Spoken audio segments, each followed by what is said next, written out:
Hello and welcome to the Hugh Hatrick Show. It's great to see you all. And we have our long-time guest. This is, of course, Neil Chandler from hashtag Ta-da!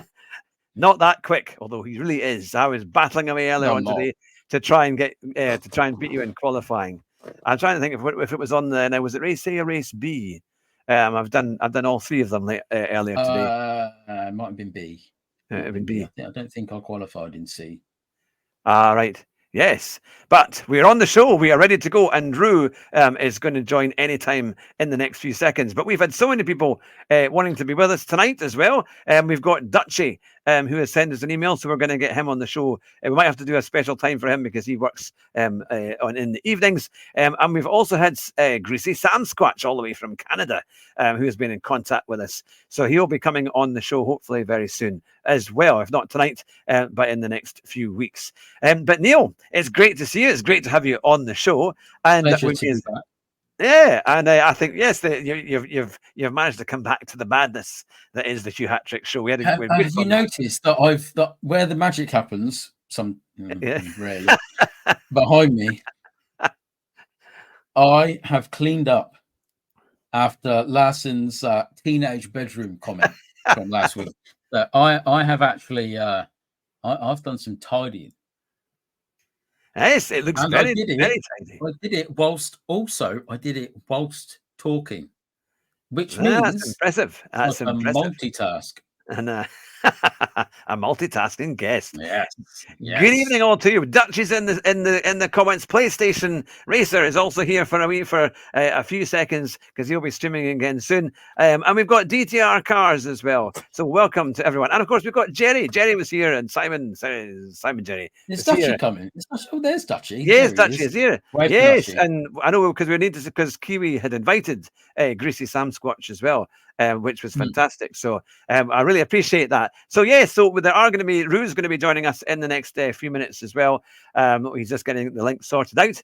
But what a week we've had. The race yesterday, that was a great F1 race. That was a belter. Yes, it was good fun. So we'll start talking about that in a wee while. And we've also got three great races on GT7. What have they done? What's happened? Do you know what? I was saying this morning. So just a brief kind of rundown or just to get everybody up to speed. So last week I was slating Gran Turismo because by the end of the week I'd been murdered that many times. I don't think there was any part of me left. I've been absolutely battered for the whole week. And I thought, this is just awful. I'm going to go and play Assetto Corsa. So I signed up to this new sim grid thing that they've done on the console. And, shut up, Neil. I'm talking, Rue. Sorry. Not sorry at all. No, I did it on purpose. I could see you were talking. No, not that one. God, I wonder why that one's gone. What has happened here? Oh no! That's far too close to my face. Stop talking, Hatrick. What? I'm talking. Anyway, just a second. I decided. No, Hatrick, get you off the main thing and get your guests on. Come on. I don't know what's happened to that. Yeah, well, you massive. Click something, you idiot. We're relevant. Put Neil in the. Make Neil the centre because he's the important. It works like this. I can be. I don't know why that's gone. Yeah, that's okay. But can you make Neil? Yeah, I don't know why that's the main person because honestly, he's the most important. And his head, I don't know what's that. Not as shiny as yours. This is a dope. No. Oh, now we've both gone. No. Stop talking, Neil, and remember what you last said because I've done that thing where I interrupt someone and it's bad. Group layout, press Shift +3. Hang on, Shift +3. What? Press some buttons. Remember what you said, Neil. Don't forget what you said. What you were saying was really good. I've got it. Telling you. I don't know what's happened with that. Whatever. Technology in you. Shut up. Get on with it. Carry on, Neil. You were saying. We love you. There we go. Right. We love you. So I've decided at the back end of last week, I'm going to sign up to this SimGrid thing, pay money, get myself registered, which I've done, and then today's daily races come up, and everyone's brilliant. I've had I don't know how many races today, and they've all been clean. So what I've wasted my money now on this. Well, I haven't, because I'm going to do it anyway. But the races this week. Wait. Quick question. Excuse me. You wasted your money on a brilliant race that was clean. No. I've spent money to sign up to the SimGrid, which is SimGrid. Yeah. I know SimGrid. That guy that set up that thing. So I signed up to that. Yeah. Josh Martin, Dave Perel. Yeah, we know them. Yeah. Signed up to that, and then went and played Gran Turismo this morning, and all the races are brilliant. Oh, Gran Turismo. Sorry. Yeah. The way you said it was all like of the races. You went into SimGrid with they use ACC. Hugh. But you can use it on console now. You see, you can now play it. You can now play it. SimGrid is that ACC, right? Yeah. Shut up! You're not Hugh. Yes. Hatrick, I've got to give him a reason to be here. What? You think I'm going to be respectful? You're skinny. He's fat. I'm gorgeous. Shut up, both of you. Right, Hatrick, the reason you're here. So SimGrid with Josh Martin, who I don't like, and Dave Pro, who I love, that's based on ACC, isn't it? Yes. Right. Oh, it is based on ACC. Carry on, Neil. You're saying something brilliant. Next, I heard you were saying I finished what I was saying now. Signed up and paid money for SimGrid, and you sounded really disappointed. No, I'm not disappointed. Really good racing. I was just okay. I was really shocked. Fair enough. I'm going to leave now. I'm going. I'm lying. I'm not going. I was pleasantly surprised with how good the races were this morning. That's the point that I'm trying to get at. They were actually pretty good. Some quite clean races and quite enjoyable, which I think is quite rare on Gran Turismo because, in my experience, the vast majority of people on Gran Turismo are children who have run out of crayons to play with, so they've decided to play on Gran Turismo instead. At the age of 29 or 50, I'm not gonna... They're all watching Schumacher and Max Verstappen, and they're going, not going to be second. Do I sound bitter? Are we slightly referring to Verstappen's? No, I'm not referring to anything. I'm referring to the comments. Driving yesterday. The comments. Awful. So, okay, because Hatrick has dragged me into this Monday night thing, I was going to try and stay sober, but it's not happening. You know you're supposed to suck through the straw and not use it as a spoon, don't you? Well, okay. I've got a stein. Oh, wow. And so I need to stir it with something. What sort of pervert drinks beer through a straw? Why do you have a straw? The people that need to mix. Well, you buy beer and then you need to make it cold, and your freezer's too slow. So you put ice in it and then you stir it. Pervert? How dare you? I'm not a pervert. Actually, that's not true. I am a pervert. I'm the kind of person, I'm going to kill this. So my telly, somebody needs, okay, this is a route, Hatrick, what did I used to do when a ruse request. How do you get your Android telly to stop having some in the vicinity using their Bluetooth trying to pair with it? Oh, it's happening right now. Somebody's trying to kick the door and murder them. I've got previous. I will kill them. Thank you. How many of those steins? No, I've got my telly on the wall over there, which I've got. And somebody's trying to Bluetooth into it. I'm not done with anyway. Oh, turn Bluetooth off. Yeah. Just trying to. I've looked, and there should be a thing where you can block things with Bluetooth. There should be. This is really bad. You can probably do it on your phone, but not on your car.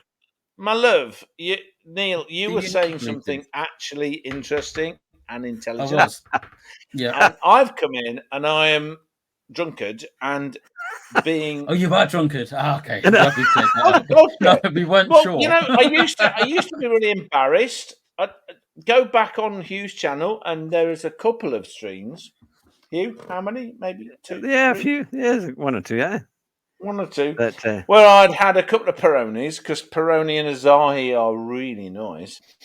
And to be fair, Jonathan, who is a captain of an aircraft and really clever and not quite as bold as you two, but really, really, really, really fucking stupidly intelligent and capable, and also the one that told me that a 360 was not actually a Volvo 360 was not actually a saloon; it was the 2-litre. I apologise to him, though. It's very embarrassing because not only do I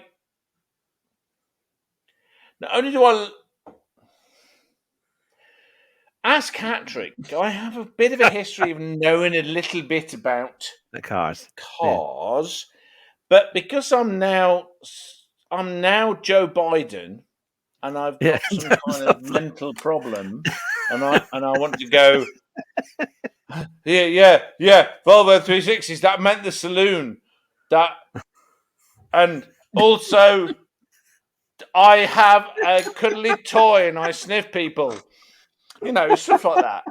I'm done. And it's kind of embarrassing because, you know, Jonathan, there's a couple of things where Jonathan's really humble.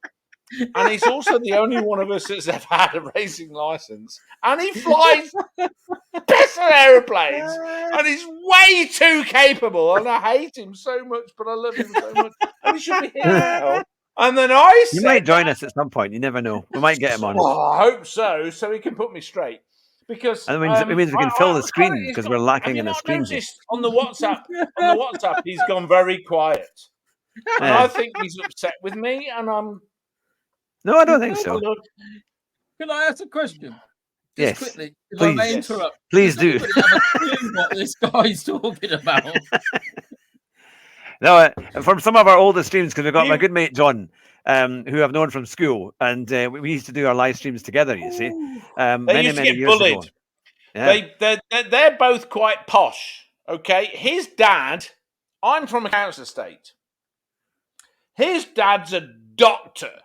Like a GP doctor. I mean, I've got a problem with people being called doctor and being a medical person because medical people were not doctors. All right, so a doctorate. The word doctoris actually means to proclaim or to preach or to teach. So it was someone that had such a deep knowledge of something that they could teach other people.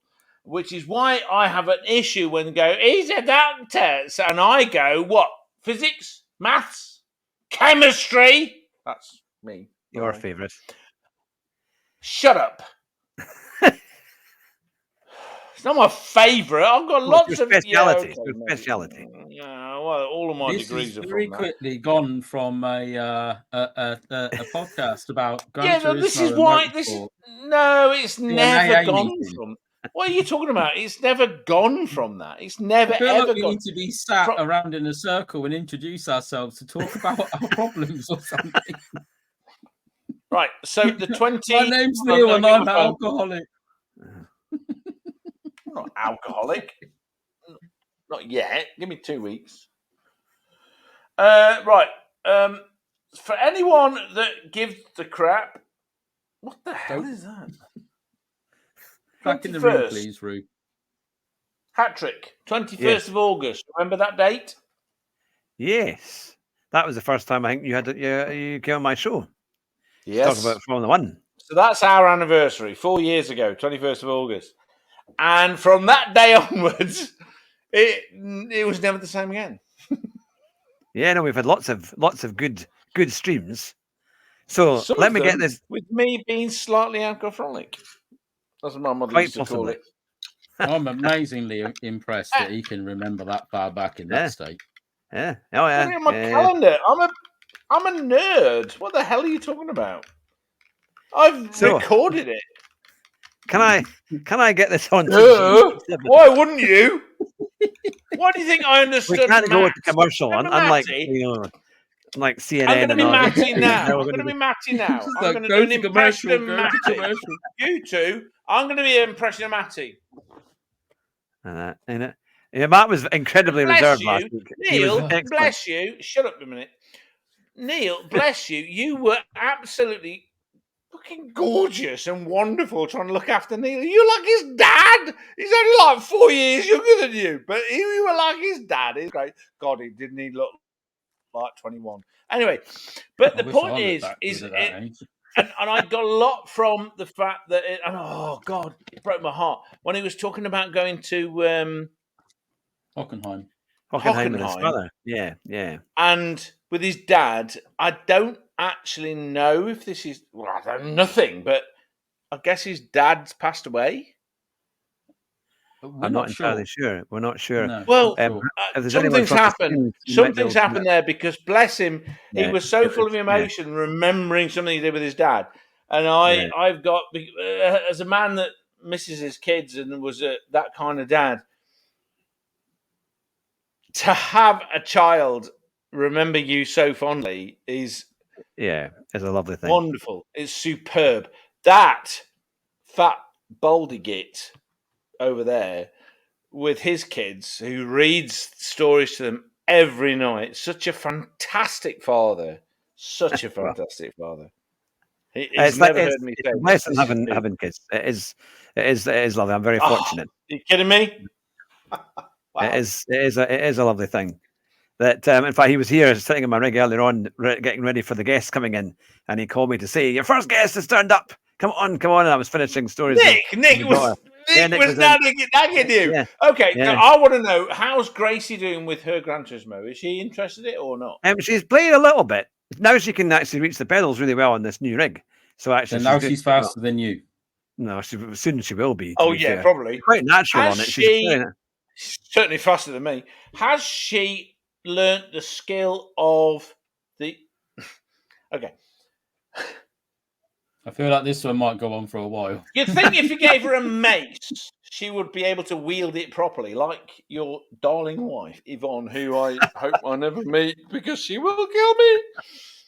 We're talking rolling pins, you know. Oh, Hughie, you're being too loud. Stop it! I'm from Glasgow. Have you? Dish. You know, that's how it works.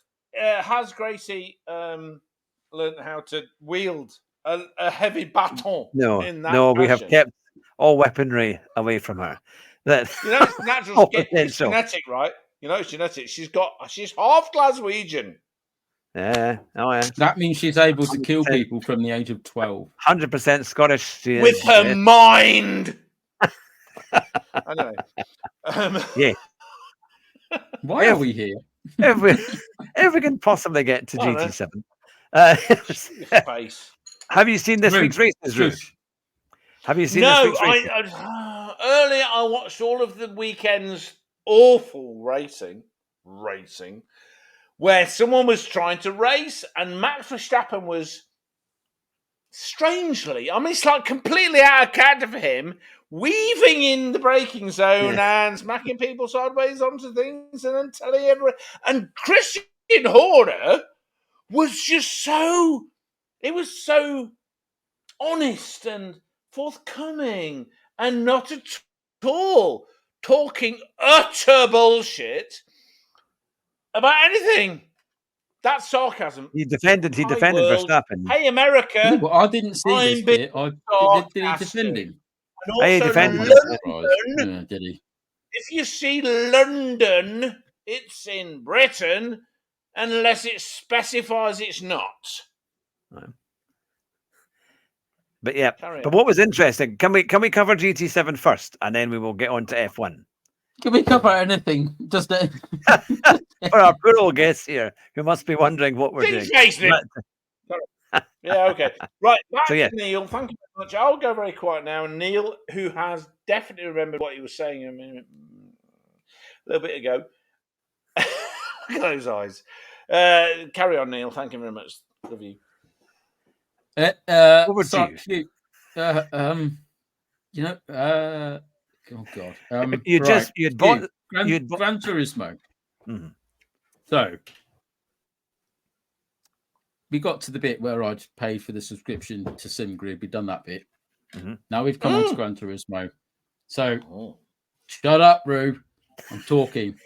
This is me time. You've had your 5 years of general waffle. Now everyone can listen to me.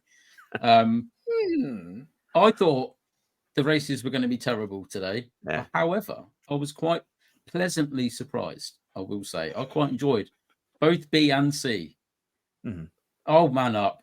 We're all going to need therapy after this.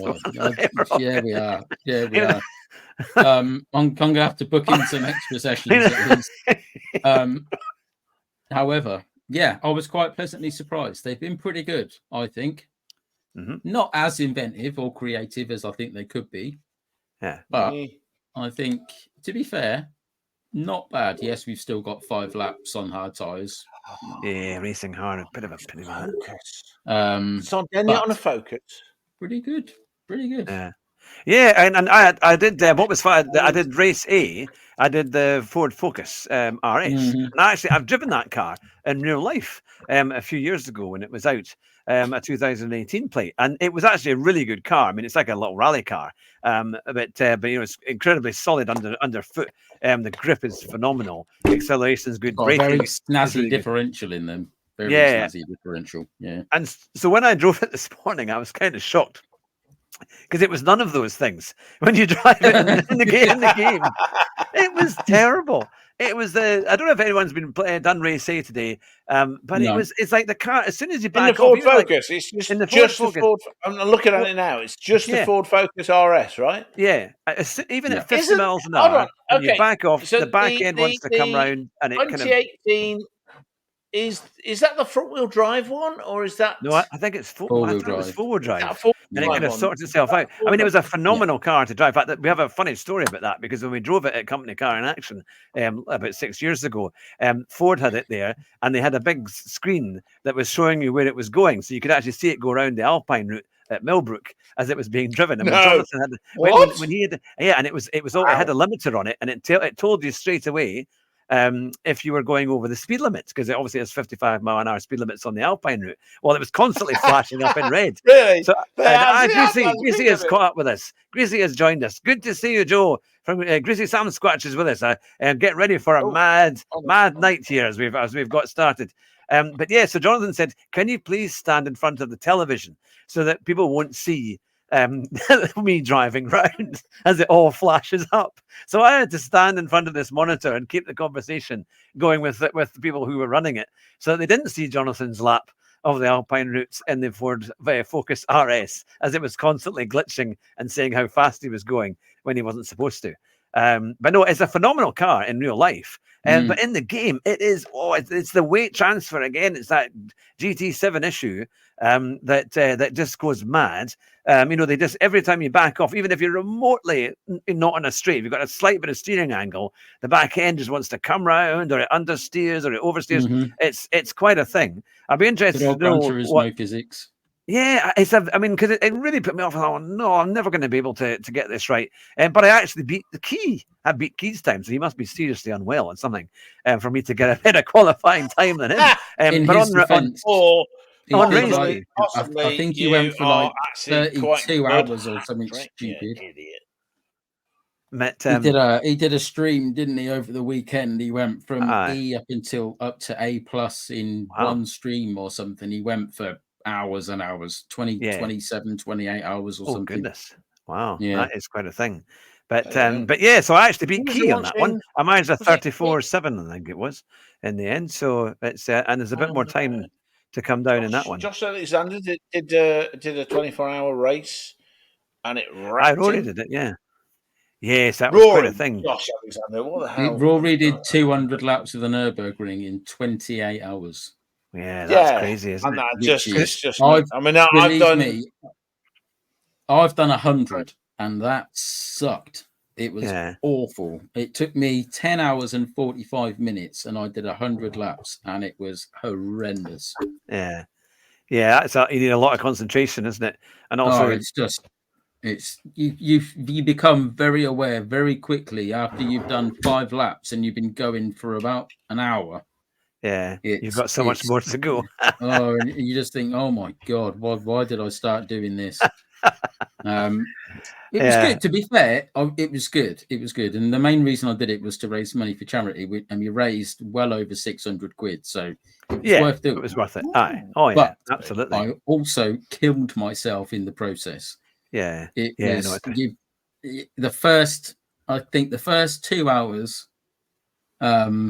weren't too bad. But I remember the middle section into about the 6th or 7th hour was really hard work. Yeah, really hard. Well, it's a lot of constant. I mean, that's the thing, because not even in real racing, you have to take a break, isn't it? You do a 2-hour stint or something like that, or an hour and a half, and then that's you come in for a break. And of course, you're going to nip out for a toilet break as well, isn't it? So it's got all these kind of things. But no, it's quite. So yes, the race A is an interesting one at Sardinia version B, isn't it? They use that quite often. It's got some really tricky corners. But overall, I mean, I managed to eventually get into the 34s, which is not too bad. I think I was at the time of doing it tonight, I was 125th in the world, which is not too bad for a time. It's kind of for a fat man, an old fat man. It's all right. And I think there's a wee bit. Hatrick.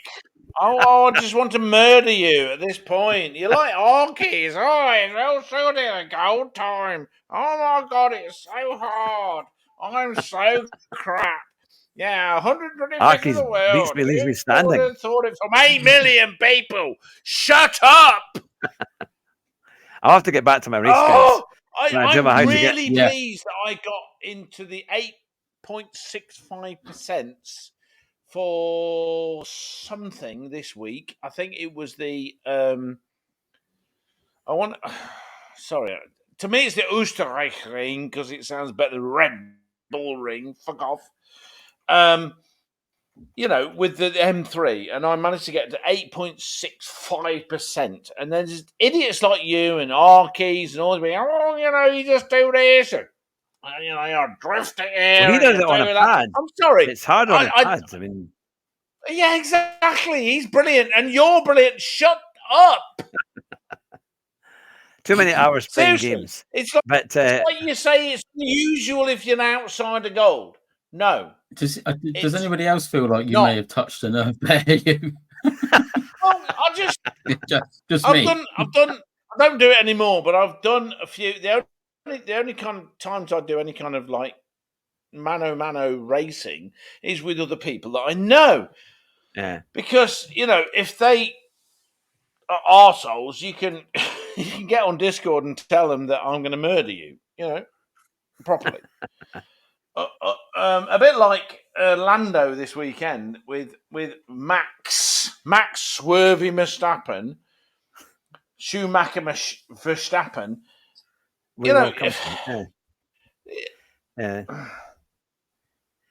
Well, let's get back to the racing. Mike Tyson said the problem with the internet is that people don't know what it's like to get punched in the face. Have you not? Seriously, Neil, have you not seen this? He did an interview. I think that's on the interview. This is a trope on comments on the internet that Mike Tyson came out with. The problem with people today is they don't know what it's like to get a punch in the face. And that's the problem with comments in internet crap. Okay? You're this, you're that, fanboy, hater. There's these tropes, these phrases, these words that mean nothing. It's just a poor excuse for having an opinion. Okay, if you're a Hamilton fanboy, I've been watching them. I've watched the highlights for all the races for the weekend, and so many people go, one guy actually was so racist. He comes out with, "Are you English?" Yes. Thought so. You're all awful. What? Because someone thought that Max Verstappen was terrible in the way he defended against the rules that were invented because of the way he was driving.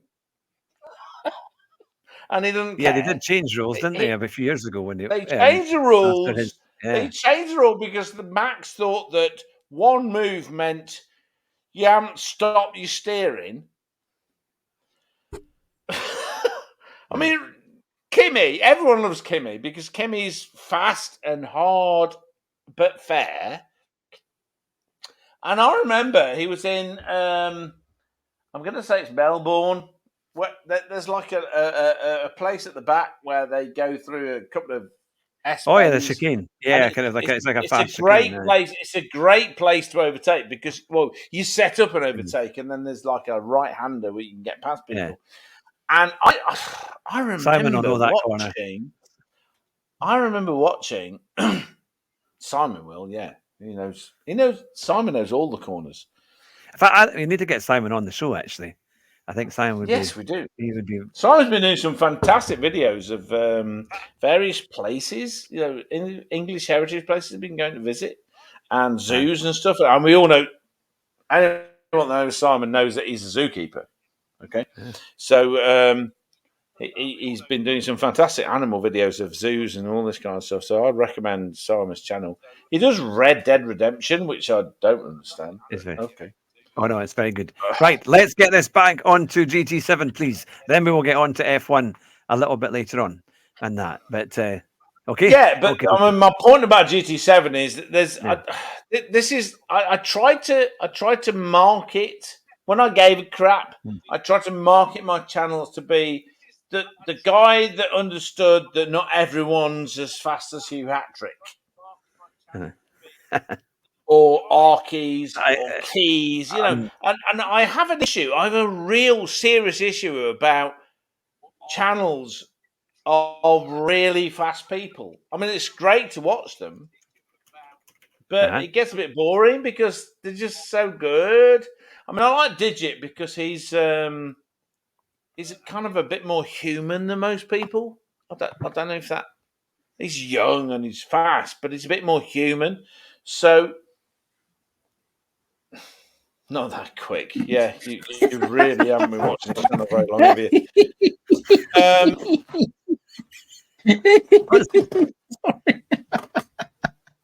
I couldn't help it. I'm sorry. Digit is like in the top 10 or 15 or 20 people in the world on GT7. Okay, he's really fast, and yet he still finds people punting him off. Yeah, well, it's quite often. I mean, if you're at that level, in GT7, that you can't be safe from. Well, frankly, if you're in Formula One, you can't be safe from people punting you off. So maybe it's not so bad, but it's just. Yeah. It's. Well, I mean, Neil's had perfect experience of that, isn't it? But especially when you're trying to get to the A level in Gran Turismo. And that bit between the top of B and then getting into A is horrendous. I'm at the very bottom of A, and I will because I haven't done that much racing recently. But you have to choose your races so carefully, and it is mad. I mean, I did that race last week at Goodwood, which I actually really enjoyed. To be fair, and I managed to get into the 29s eventually. On Friday night, I was staying up till about midnight to do it. But it was quite a good fun race. But it is kind of crazy, and people will just kind of bump you off. Left, right, and centre if they get the chance. It's such a big gap. There almost needs to be like a B+ because it's such a big gap from B to A. Yeah, you can do a race in B and be sort of on the cusp of getting to A. Yeah, and your qualifying time will be good enough to put you, I don't know, maybe top 3 on the grid. Yeah. The next race, when you're bumped up to an A rating, 9 times out of 10 you're at the bottom. Yeah. And it's such a big gap. It goes just from trying being, to get race pace at that level. It goes really for tricky. me anyway. I mean, it's not the same. I'm the same. I'm the same with that race pace. It goes from being quite enjoyable to just an absolute sweat fest. It's so much of a gap, just huge skill gap between top of B and A. Yeah. Yeah. Not skill gap, but a kind of I guess like a difficulty gap, I guess you could call it. Yeah. But Yeah. for me, from my experience, it's a lot harder. A lot harder. Yeah. You've got to be a lot quicker and a lot more consistent when you start getting into a rated race.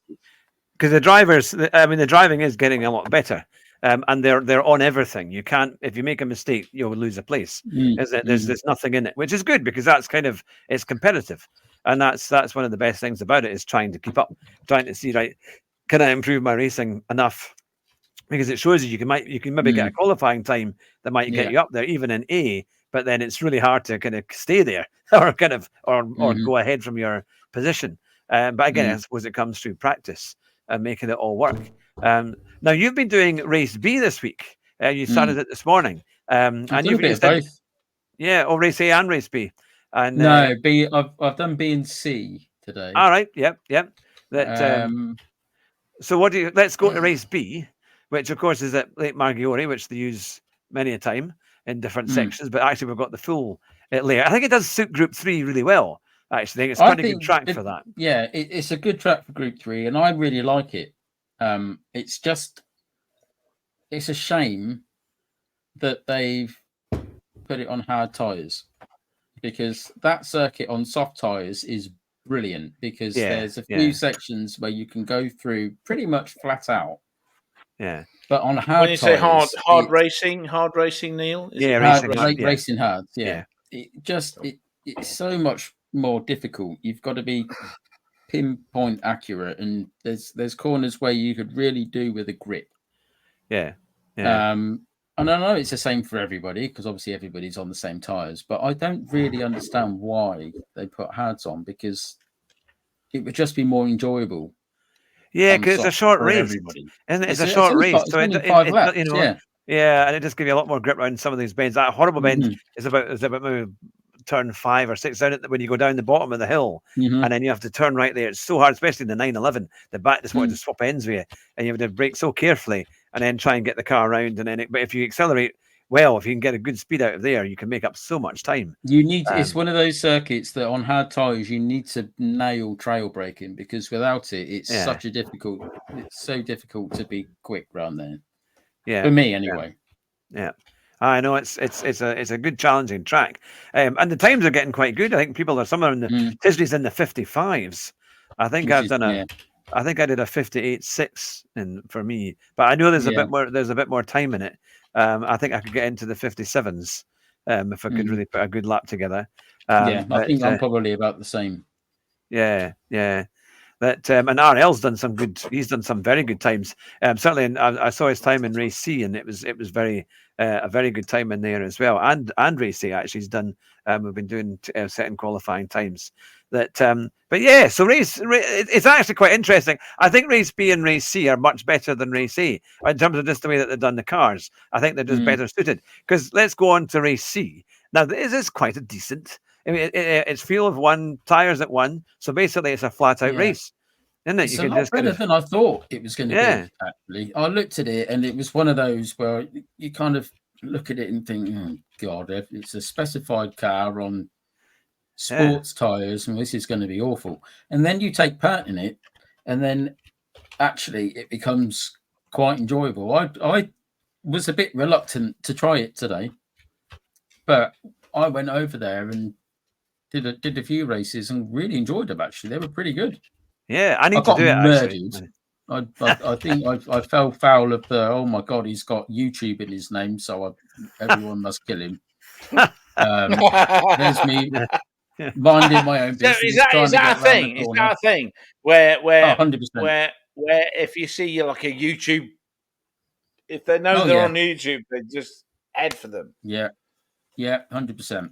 100%. Awful. That's not the same on every race, but I've experienced it. I know I think every streamer has experienced it at some time, at some point. It's almost like there's a big target on your back, and there's me just driving along, and all of a sudden I'm wearing another Lexus, and it just to think, why? Where has this come from?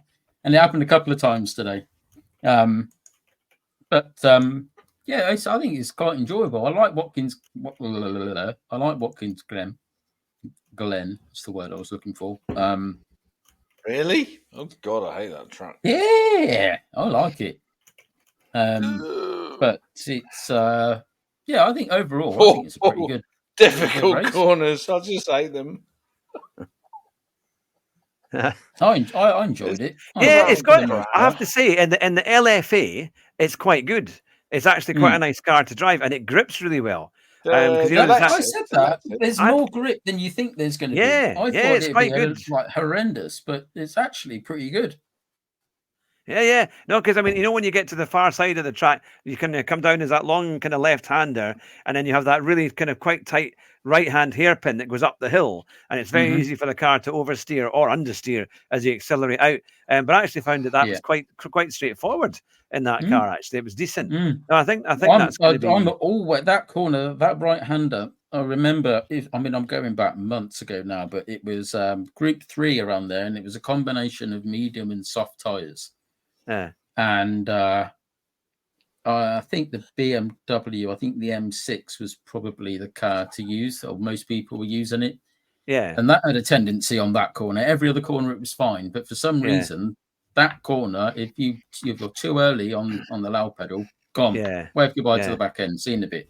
Yeah. Off it goes. No, it was nice. I can understand that because if you're in a BMW and people are in front of you, you just put your indicator on, flash your lights, and if they don't get out of the way, Yeah. I can confirm that. No one that drives a BMW has any actual skill apart from one person I've known in my personal life and me, because I drove his M3 and it was amazing. I drive a BMW. Oh, I know. Do you? So sorry. What is it? What do you drive? What BMW? It's a nice one. Listen, I'm a proper car nerd, so 530. 2014 530 Touring.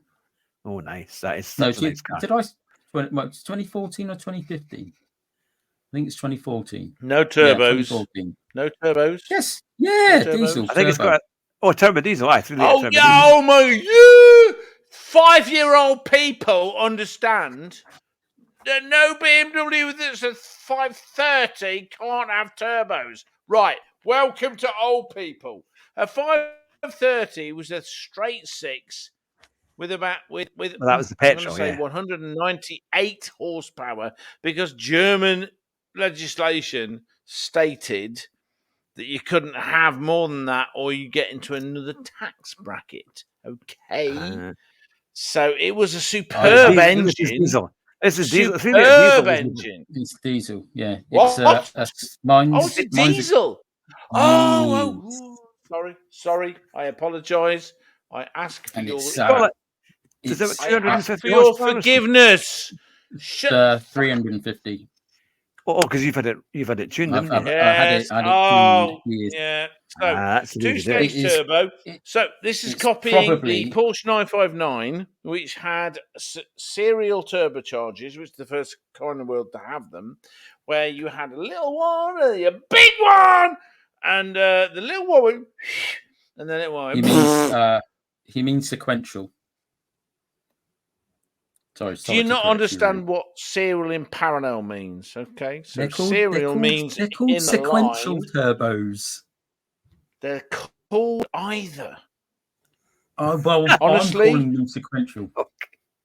You can call them what the hell you like. They are, sequential and parallel. Yes, you are correct. But serial and parallel is also correct because he is right. Yeah, I'm just being pedantic. Yeah, of course you're being pedantic. Your ego's getting in the way. Get your baldy head. You've not shaved your head this week. No, I haven't actually. No, that's very true. Exactly. It's not as shiny. It's nearly not as shiny as mine. Shut ya. Big, gorgeous Oxfordshire. I think this is probably the right time to say that when I was asking you where you came from, when I didn't know, last week, I remember. And you got very upset, quite rightly. I'm with you on this. With this Woody's idiot. Woody boy. Talking about, are you from the Midlands? And I didn't know. I would never have called you from the Midlands, if I knew you actually from Oxfordshire. But when you said it, I was listening because I like accents. And you were doing some things that I'm going to do. This is a populist comment. The guy that does the walls in Jeremy Clarkson's farm, who goes, I could hear that accent. Now, I've had an issue for a very long time because I lived in Germany, and they used to call up. They say, "You speak the Oxford English," and it's like, no. And what you think, Mr. German, is Oxford English is not actually Oxford English. It's posh people from the university English. Okay? Actual Oxfordshire English is, well, like that fella that's been made very famous on Clarkson's farm. I got a bit of like, because, as we know, England has a lot of accents. A lot of accents. Can I? So, no. So, no. I This is like heard. Murray Walker and James Hunt. James is hanging on to the microphone here. I heard your Oxfordshire accent coming through, and I hope that makes you feel proud that you represented your area from an East Midlander hearing I'm about to an actual massively burst your bubble. Oxfordshire accent. Yeah, go for it. No, burst away. Carry on. Shut up. You're not exactly. Both of my parents are from London, so that's kind of where my accent comes from. Oh, my mum was from Dagenham. And my dad was from Barnsley, and I grew up in Loughborough. So this is why I can do all these accents. So my mum, you know what I mean, Harry? I would love to be able to. This, that's my mum, and I can do. Although I do live in Oxfordshire, and I would love to be able to say that I'm proud of my. Well, we call it the Cotswolds. That's where they're from. Yeah. Oh my God! Excellent. No, got that. I could do that. Yep, I'm with that. That accent that Gerald has in Clarkson's farm, that's a Cotswolds accent. That's a Cotswolds, yes. Yeah. They all talk like they honestly, and that genuinely, that is how they all sound. If they've all come from, Caleb's got it slightly, but it's kind of bordering on Gloucestershire, so they've got that kind of Bristolian kind of twang. Yes. Where it's like, all right, my lover, that type of accent. My lover, what are you doing? Yes, absolutely. Yeah. Yep, got you. That's where they come from. That's that. Yeah. Anyway, but that's what I get on to cars, love about accent. This kind of like I mean, listen to that tit in the corner. And he is in right. So an American listening to this would go, "Well, he's Scottish. He's got a brogue." Yeah, he hasn't. He's butters. Now, my ex-girlfriend, which Helen won't like me saying, my ex-girlfriend was from Galashiels, and she had the strongest Scottish accent, but it was definitely butters. Butters. Now, his wife is from Glasgow, which is what the whole world thinks is Scottish. You know, Ramsay does better.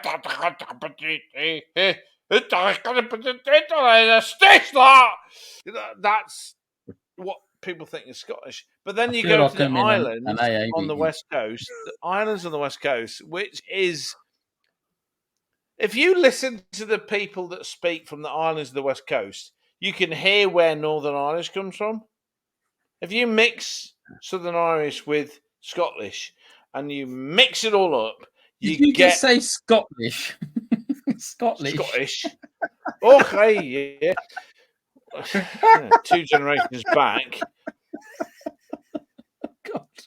What have I signed myself up to? I could be watching some sort of documentary on telly at the moment.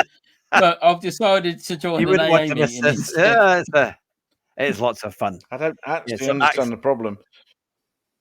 That I don't know the problem. I I we mean, like- my family, Can I make a request? Braemar is where two No, generations no, back not. my family came from. So I don't understand that. from the But Cotswolds. I mean, I have so many problems when you see in these comments going, "Oh, hey man, you do the British accent," and it's like, "Oh God, you Dick Van Dyke, isn't it? The British accent." And I just, Yeah. My good friend Josh Martin has joined us. Josh, it is good to see you. Now, Josh is yes, he helped to found he's the founder of Sim Staff, which Josh is is now one of the two global. main founders It's Sim Grid with his and Sim Victoria, and Yep. and also the SimGrid with David Hold Perel. on. Grid, yes, exactly. So this is the guy we were Josh, talking about. Wait. Hold on. Shut up. Josh Martin helped found the SimGrid. SimGrid, with David Perel when it started. So if you know him, can I have a free pass, please? Because I'm getting into that tomorrow, and it's been streamed to thousands of people. I don't. Well, Josh, if you're still watching, if there's one thing I've learned about Josh Martin is, and admirably so, a proper businessman. Yeah, he's very absolutely. I mean, David Perel's a superb racer, and I'm pretty sure Josh's probably pretty fast. Otherwise, he's very good at sims. He's done a lot of sim racing as well. I will be streaming. I don't know. I mean, I only know him through you. I can put you in touch a couple with him. of other interactions. He's a young lad. He's a young lad. He's younger than all of us. But with David Perel, he's built a damn good thing. You know, I am very looking. Josh has been on the show a few times. It'd be great to get him back on the show. Getting into this. I'm getting into this ACC SimGrid thing tomorrow because from what I hear and from what I've seen, it's very good. Yeah. It is. So I got a subscription over the weekend, and I've got myself all registered, and I am very much looking forward to it. Very much looking forward to it. I just wanted to get that out. Right. There. So, I'm not brown nosing. Hugh, Just saying. what was the thing? What was the thing that SimGrid is now into, which is in my opinion, is a fairly big deal. Yeah, well, they're basically competing with Gran Turismo 7, and they're putting on weekly races, on daily races that you can compete in. I think some of it's free, and then some of it you pay for. You get quick races, or sort of quick races, or a quicker race. I think I could be wrong here. Josh might be able to correct me. That bit's free, but then you get proving grounds and enduros as well, which are slightly longer. Yeah. But both of those you need I think it's called a sim pass or a SimGrid pass. Which you need to compete in both of those. But it's the way that it's set up and the way that it works is brilliant. You find the lobby or you find the server and you're given a code which allows you access to that server or that race. Brilliant. Much better platform. So much better. Yes, that's Josh saying. Yeah, no, it is very good because that's saying daily streams on AC now. Hugh, yes, I know because Josh 100%. always pops in when we do 100%. the streams. I need to do it more because I'm bus driving. You in between definitely some do, of the but Hatrick, you know as well as I do. We have to get back. You are. It's fun. It's good fun, and ACC is a good good game. But you're competitive when you've got someone in your ear. And I've got famous phrases as well, like, "Oh, come on now." Oh, get stuff. I don't care about your famous phrases. Come on, big me up a little bit. What the hell? Yes, who's your race engineer? You tell me to go who's your race engineer? You go from 31st on a grid of 35, and then someone is in your ear, and then you're like third. Yeah, what happened then? Hatrick, come on. I don't want people on my channel. I'm not bigging myself. It's pure ego. No, you keep me calm. Ego. You keep me calm there, Roo. But yes, So Josh is the man. If Honestly, you it want was to go on, on. can I quickly say before you say anything else? For Josh Martin, he puts on massive global events for like F1 sim racing. He did the Children in Need racing event as well on BBC television. They went around the country doing that. If ever you need any kind of major, like if you want to do a sim grid event or a sim racing event, Josh is the guy to speak to. Because he puts the whole thing on, and they're global. I mean, they're in Japan, superb job. they're in Superb Germany. job. A really excellent job. And I'm not pushing for an affiliate link for Sim staff, Yeah, but no, he does do a very good job. No, so from someone that's not that interested in sim racing, Josh and David, they're little. I'm saying, why did I say little? I don't even know how big they are. They're their company, SimGrid.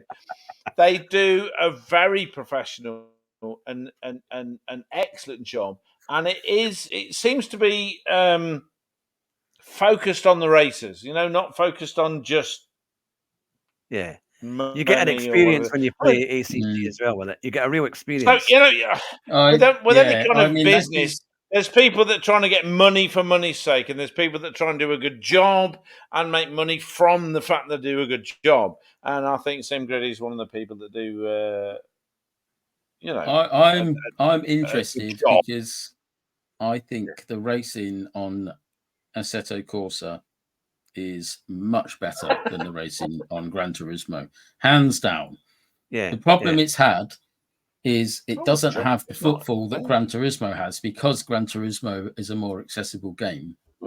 People tend to flock towards the game that's more accessible. They can pick up a pad. But for somebody like me that is into motorsport, ACC is a much better game. Yeah. Now it's gone over to console, and they have that kind of accessibility for console players. I mean, I play it on PC as well, but now it's gone over to console. I think it's more accessible for console players as well, and I don't think it's going to take very long for the SimGrid kind of idea to start sucking people away from Gran Turismo.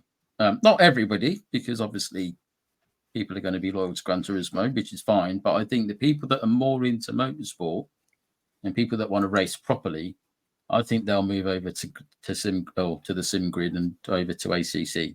That's my prediction. Could be wrong, but I think that's the way it's going to go. Especially as GT7 is kind of getting older, and it's kind of exactly. Well, this is something new. It's getting older. It's like they've lost touch. It's like Hollywood. They've lost touch with their audience. For me, Gran Turismo's gone very flat and static at the moment. There's no creativity in it. It's just a copy and paste type race from 2-3 weeks ago. Money grabbing. The fact that the daily races on the SimGrid are updated daily. Yeah, which is good. Which is a huge plus in itself. I think that's going to attract a lot of people. Yeah. So is SimGrid available on the PlayStation, or is it just So you go onto the SimGrid website, register on the website, get yourself all set up. It connects with your Discord as well, so your Discord will notify you. So if you enter a race or you register for a race, it will update you through Discord when that lobby is open or when the server's open, and it makes it feel like an actual race event. Which for people like me, like you would if you were doing actual motorsport. If I as an old man and I had a couple of quid, was going to do something I'd love to do, some kind of like basic racing, I would get my car and set it up and all this kind of stuff. It makes it feel like that's kind of what you're doing without all that ridiculous expense of. Well, that is the main, because I used to do proper racing. Yeah, that's the thing. You can instructor, and you are much more talented than me, sir. Obviously, very much more talented than me. I have respect for you. But I couldn't. Well, you think I'm joking? God, I'm crap. The financial kind of to run to run a car for a season, or a decent car for a season, you're looking six figures easy. Yeah. So To get into this is why sim racing is so good. It's so good for a lot of people because there's no overhead costs. You buy a PlayStation, a monitor, and a wheel and a set of pedals, and off you go. Yeah. This idiot has said one of the best things this idiot has said. He said many wonderful things to me, and he's a wonderful man. I love him. But one of the things he said to me about sim racing, because I didn't even know it existed until I joined him 4 years ago. He said it gives you the opportunity to drive cars you would never be able to drive, and to race in a way you'd never be able to race in reality. You know, most people, even I mean, talk about Hamilton being from a poor background. He wasn't from a poor background. He was from a middle class background. Whatever they say. I'm from an actual poor background where you didn't have carpets in your home. There's no chance in the hell that I would ever be able to do motor racing. It's Hugh's correct. It gives us.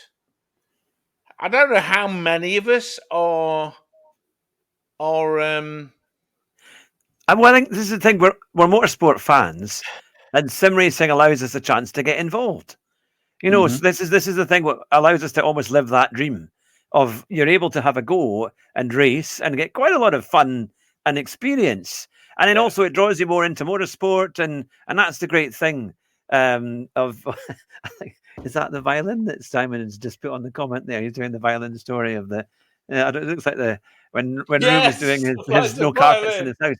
But it's what the hell? so it's but you wouldn't get that on any other show for sure. But but it does. That's what gives us our experience, and I'll slap him around the head with it.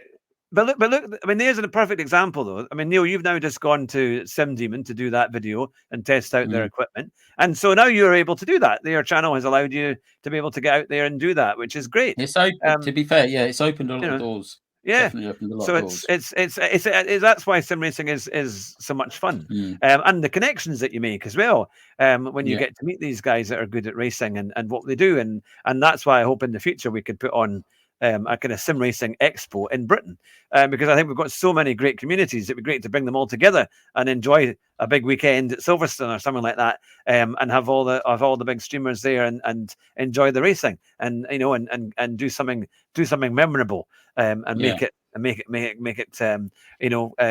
something really special, because I think that's ultimately sim racing has to develop, and most people do it because they are real racers and they want to just get into racing. Ultimately, well, this is something that Sim Demon are looking to get into. They're looking to hold competitions and tournaments and things. They've got a whole suite of equipment upstairs, and all of them can be linked together, so you can have races all together. They want to put on these kind of events. That's something I think is in the pipeline at the moment. But they run ACC amongst other things, but ACC is the main simulator that they use. He wants a bus, and you know what? I think it's a brilliant idea. Yeah. Well, now I've told Neil what I'm going to do. I think I've told you as well, Rue, what I'm going to be doing in the next few months. But we are finally, of course you are. We are finally, after how many years? If Josh is still watching, he'll know how many times I've said I'd love a sim rig center. Well, in early September, this is the big announcement. We are finally going to be putting some sim rigs into a gaming shop. I've finally been able to get it sorted out. So as long as it all goes ahead, so please, Lord, let's make it happen. We are going to be putting in at least 2 sim rigs, potentially up to 4, in a new gaming shop in Newcastle. So if you're around about the Newcastle area, once we get started, we'll be hopefully getting guests up. But you'll be able to come and play on our sim rigs. So it goes on. It's a big question as to, do I use console? Do I use PC? And what game potentially is the best one for that kind of thing? So yeah, it's all going to be there. But I'll be very excited about that because I'll be able to get out and do some videos out and about and streaming live, hopefully from the actual sector. When are we going to? when are we going to do that video you keep talking about going to the Goodwood Festival? Because honestly, I just think it's going to be great. Well, we have to this year. I think I'm not sure if we can do the dates, but I can make sure I can do it. Oh my god! But no, it'd have to be next year. By the time it's all done, get it organised. Well, I'm pretty sure that the Goodwood Festival of anything, any kind of Goodwood thing, is going to be sold out 2 years in advance. Well, you can usually get it early, even earlier in the year, February, March time, April. In fact, they only just sold out quite recently, so it's not too bad. But Goodwood is next week, and the great thing about Goodwood is, of course, you can watch it live on YouTube because they do it the whole stream live, and you see so much of it. Yes, they do. But shut up, because are you telling me that the sound of those engines, not modern F1, all the others, is anywhere near as good on the computer as it is in real life? Just shut up. You're just. But to be fair, though, I think Goodwood did a very good job of trying to get it out there, and that means if you can't make it, you can at least watch it. And it is good. Okay, I mean, so Simon's recommending the Silverstone Festival. Now, that's I can go with because on the 3rd of August. It's probably I've never heard of it, so that means it's no one's going to go there. So I like the idea of us going to somewhere where no one goes. We need to make sure Silverstone Festival is massive. It's massive. I'm thinking. Oh my god! Yeah, Silverstone Festival. Neely Chandler. I might actually be able to go to that festival. So let's. I know a lot about Silverstone. Had a major problem with being from Northamptonshire, but he knows everything about Silverstone things. Why is that, Neil? Tell us. Tell us why you know about Silverstone. I worked there for. You were there, and what did you do there, sir? I was an instructor. So you've got no excuse for being slow. I hate you. No, driving on Gran Turismo is far different to driving a real car. That's one of my biggest issues with the game. Nothing. They call it the real driving simulator. Nothing like it. No, it's probably easier in real life. It probably is actually. From my experience, driving cars on track days, it is easier. I should be doing that. Okay, so I should have it reversed, but I didn't want home office backwards. Anyway, right. So, Hatrick, I know that you have agreed with Neil. Neil, I know you've talked about this in the last. What's the word? God. Stream last week. No, shut up. I'm old and crap. So shut up. Steaming. Steaming. Shut up. Carry on. Yep. Stop interrupting me, you old woman. Right, come on then. Anyway, so Neil. Yes. I completely agree with you.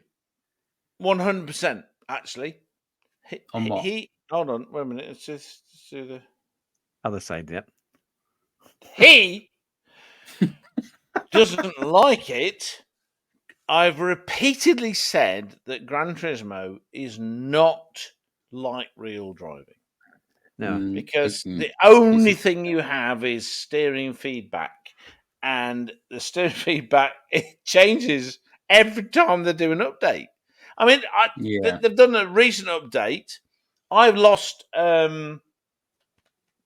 PlayStation Plus because I didn't pay because of money, but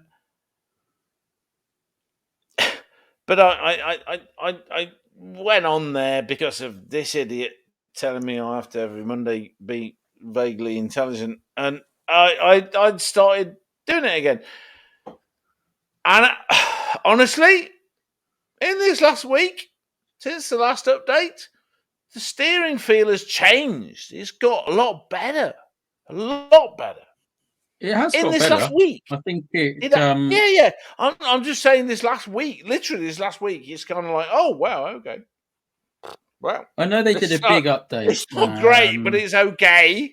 It's better than it was a week ago. Yeah, last year they did a physics update and completely changed it. completely. Yeah, they did, and it got really bad. And I think it. Yeah, I mean, I think it was changed for the. I think the change was worse. They changed it to make it feel to GT3 play it. Oh, GT3, what the hell? I mean GT Sport. GT Sport. Yeah, thank you. GT you can Sport just cut cars around. When GT7 came out, it was in the world of games. Not that I've got much experience, but in the world of games, it was superb. It was great. I really liked it. I could feel what was going on. I wasn't fast. Don't get me wrong. I'm still crap. But I enjoyed it. That was the point. I enjoyed what I was doing. I wanted to go back on that rig. I wanted to play more. He's sat in front of his rig. My rig's over there. I wanted to do it more.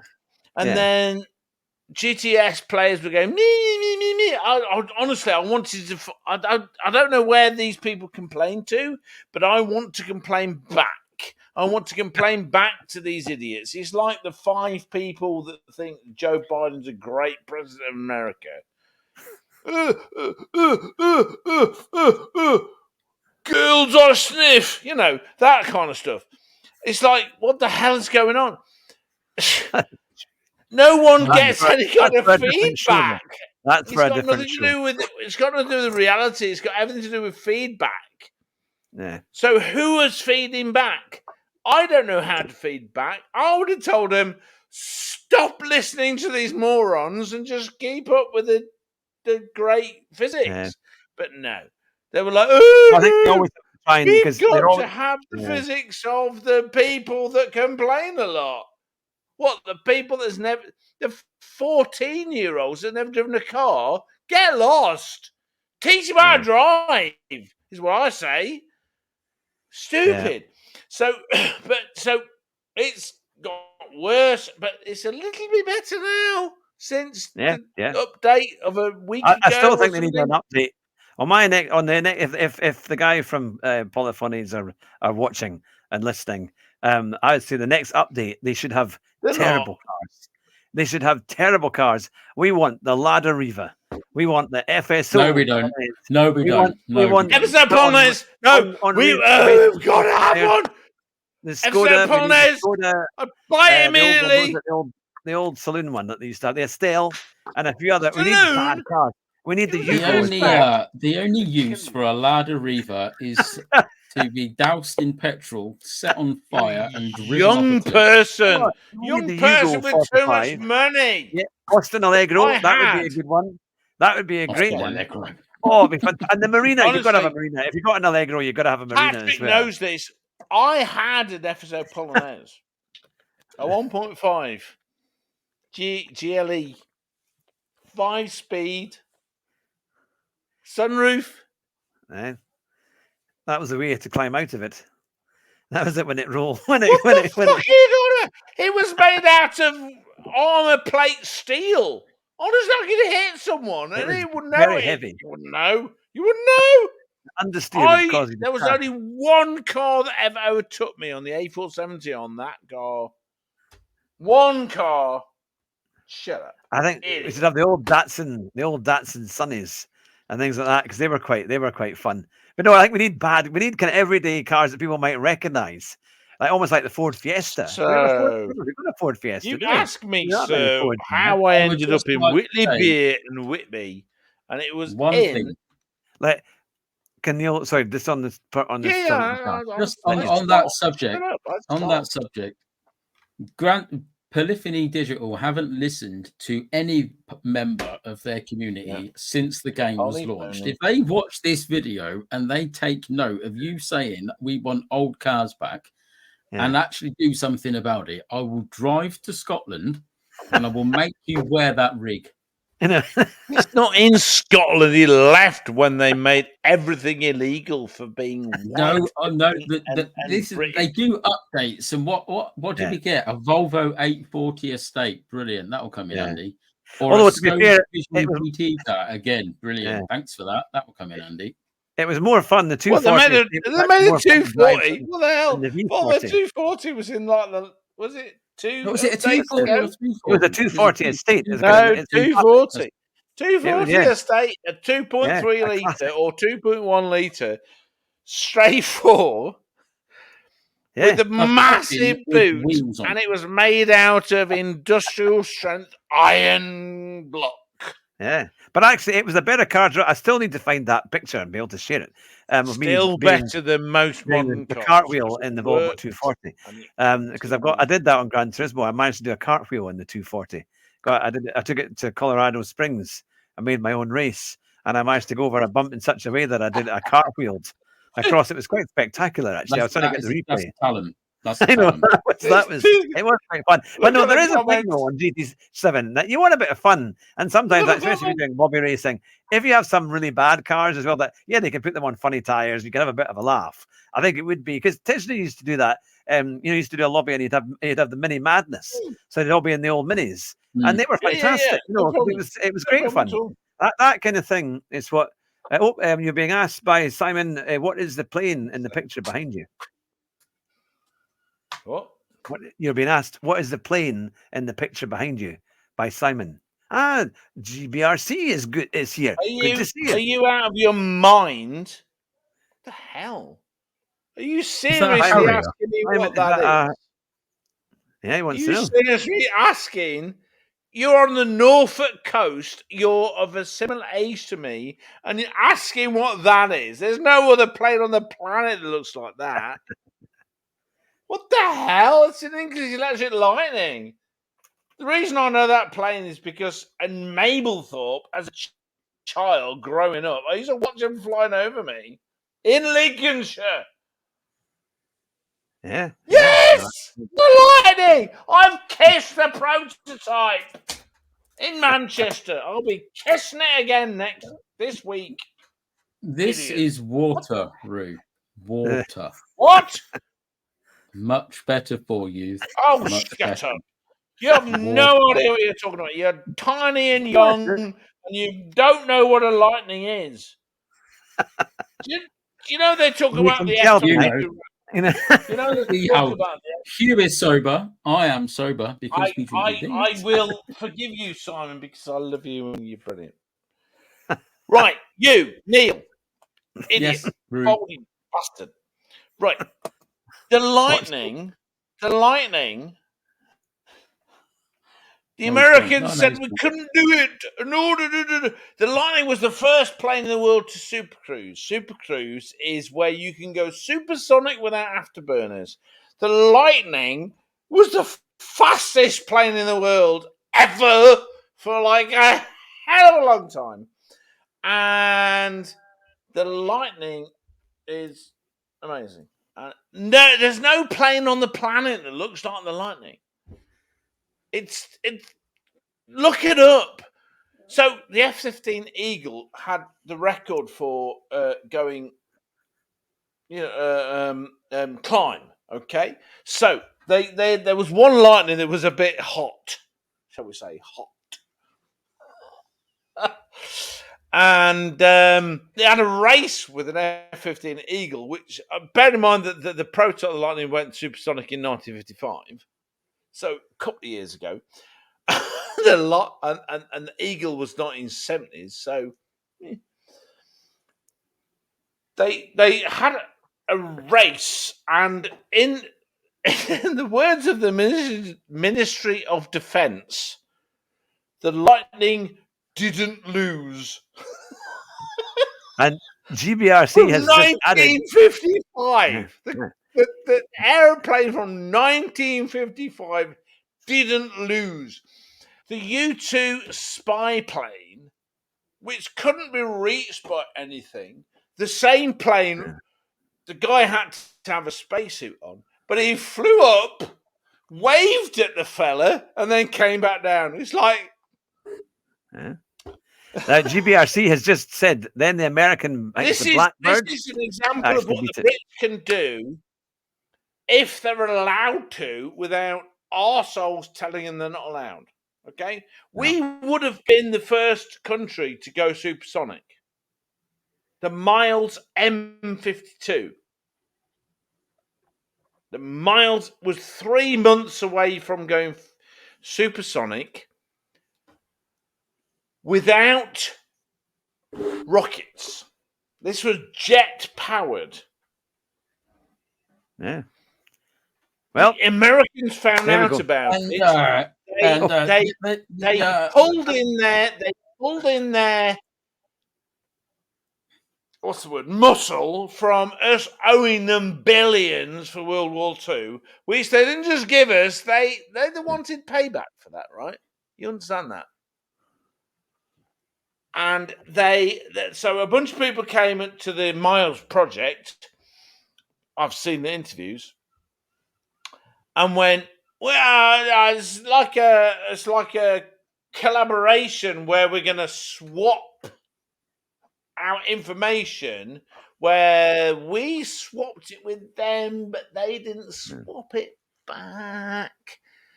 The X1 kept crashing because of when you go supersonic, the control planes don't work. Mr. Miles, worked out that you need to have the whole tailplane move instead of like the bits of it. 1 year after swapping one way the information, the Bell X1 suddenly have fully controlled planes, and Chuck Yeager went supersonic. Like 6 months after the Miles project would have gone supersonic. Okay, so effectively, the government sold out everything that we had. We were literally post-war the top people in technology for aviation, and the British government went, "Yeah, we'll just give this away, give that away, give it. Yeah, it's great, it's fantastic, wonderful, fantastic." Yep. No, it is. You wonder why I'm a bit annoyed? Me and about a million, I know that 1,127 Jonathan managed, people.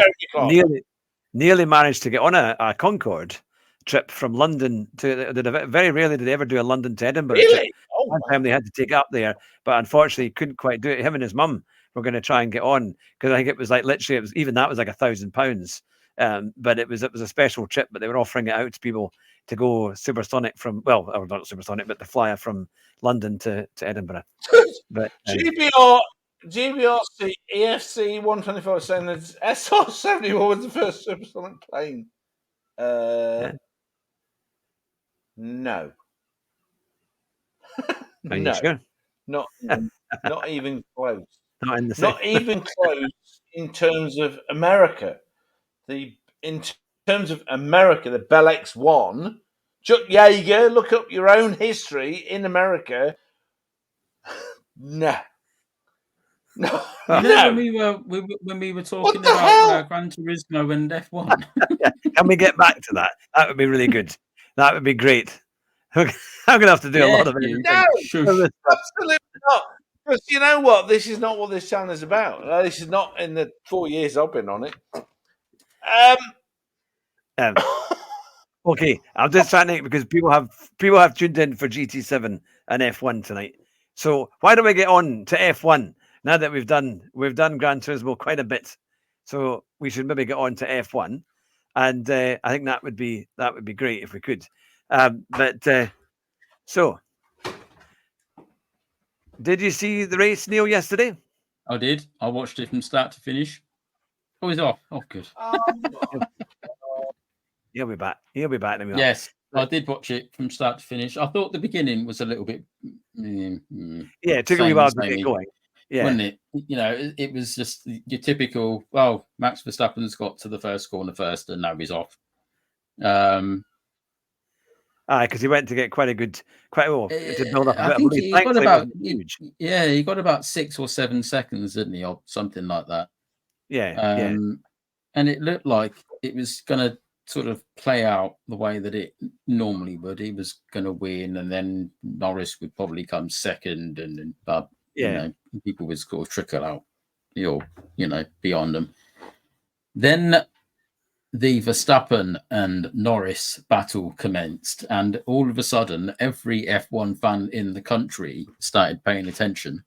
Yeah.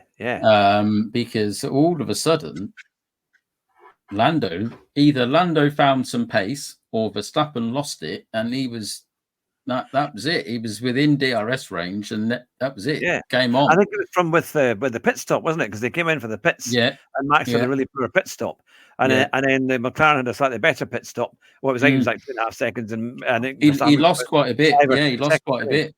So all of a sudden they were within 1.5 seconds going out of the pits, and then he seemed to get the pace as well. I think the McLaren takes a while to get its tires sorted, but it does tend to look after them better.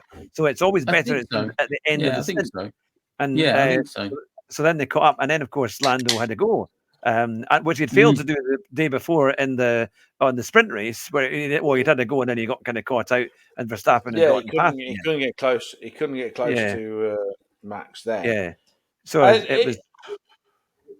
But I've been reading a lot of the comments, and Hugh, you know about this. You know about this already.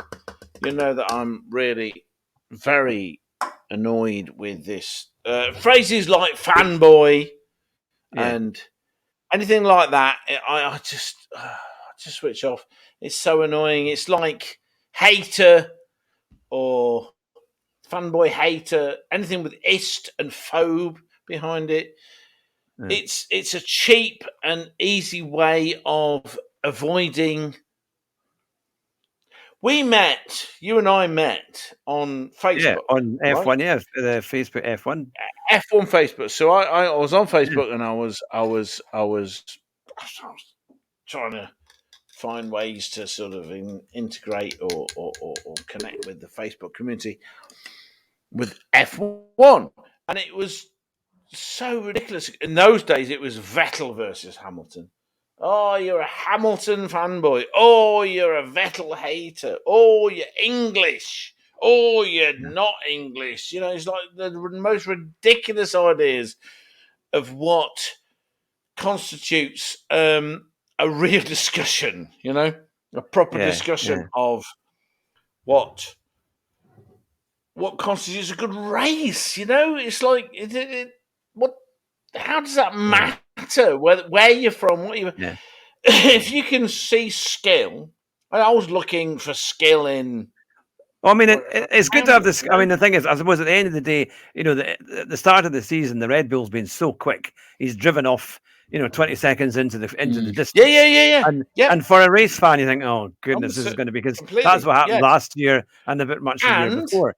And as much as I don't like the idea, Max Verstappen is astonishing.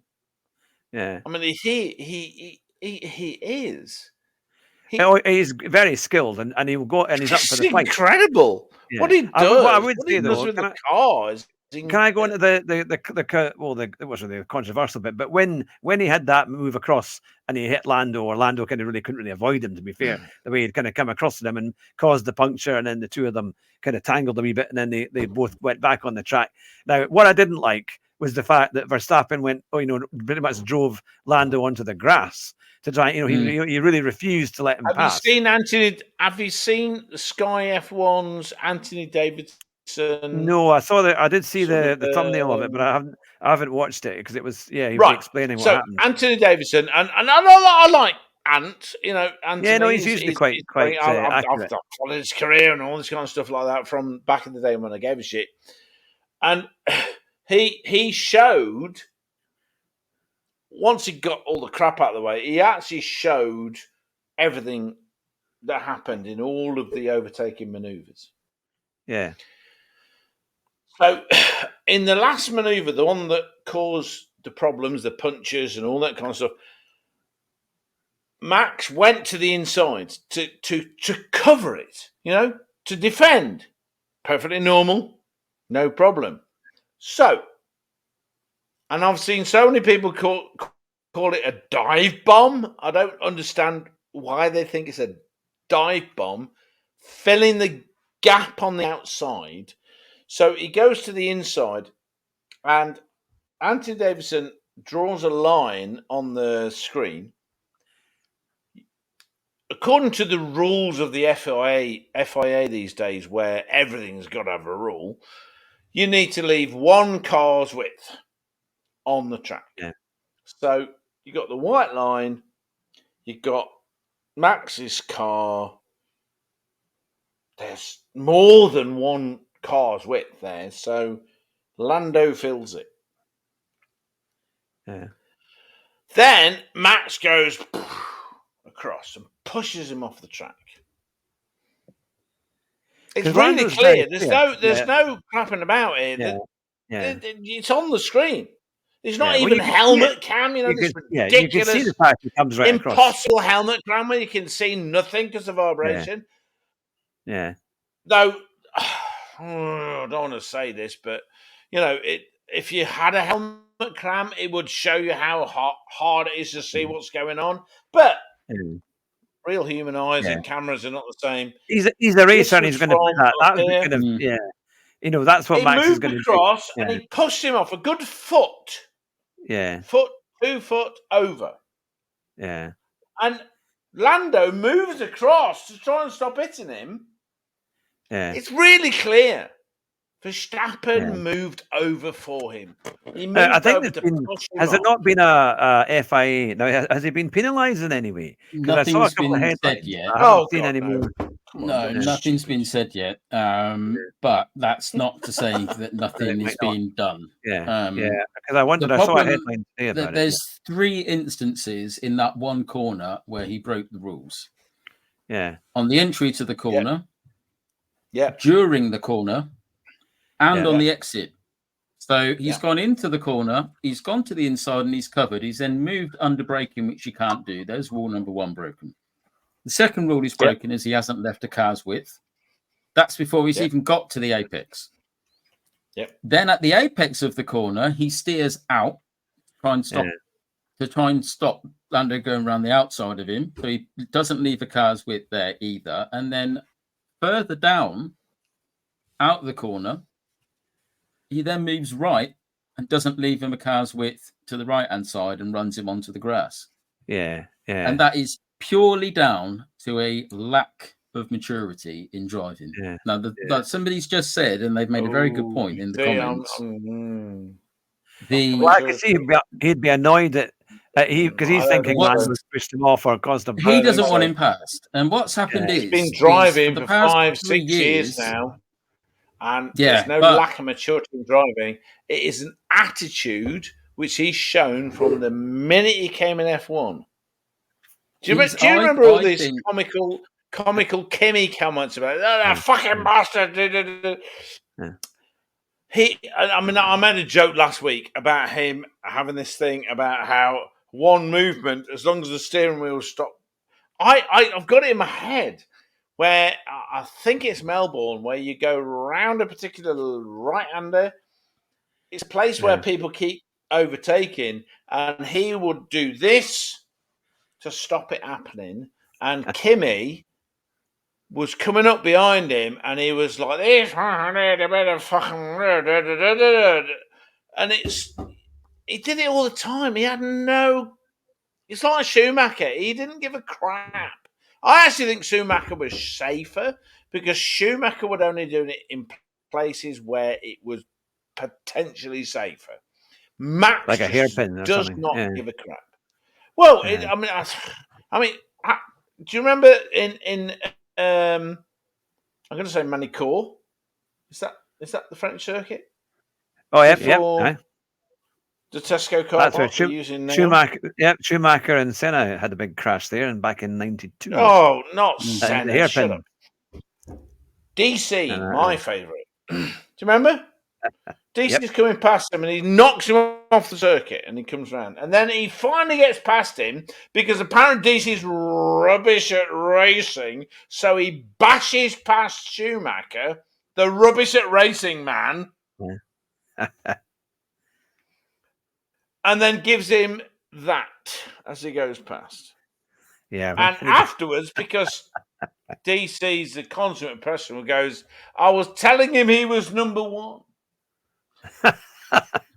I know that's it. Schumacher, But it's I mean, even when he did it to Villeneuve in Hungary, it was somewhere where it wasn't going to cause death. yeah. You know, Oh, when Max Villeneuve doesn't did have- it, when Villeneuve Max did that to doesn't- Hill, or Hill did it to Villeneuve really at Hungary What the in hell are you talking about? No, 97. no. Schumacher did it to Villeneuve, and Villeneuve Jerez. because he's cray. Was that not in Nürburgring? Was it not Nürburgring? When No, that was No. Jerez. That was when Villeneuve was at Williams and come into a right-hander at Jerez. Right. Yep. I know, And he turned into Hungary. him It was when Hungary. Yeah. It was Hungary, and they went into a right-hander, and Schumacher correct. turned across him, and Brundle said, "That ain't going to work, Michael. That ain't going to work." Because instead of hitting he the wheels and stuff, he didn't actually the think. pod, Apparently, the side pod.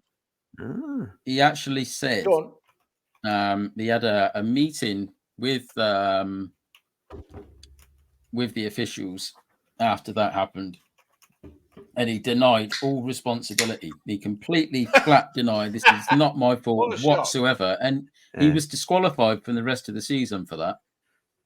He got into a huge amount of problem. Yeah.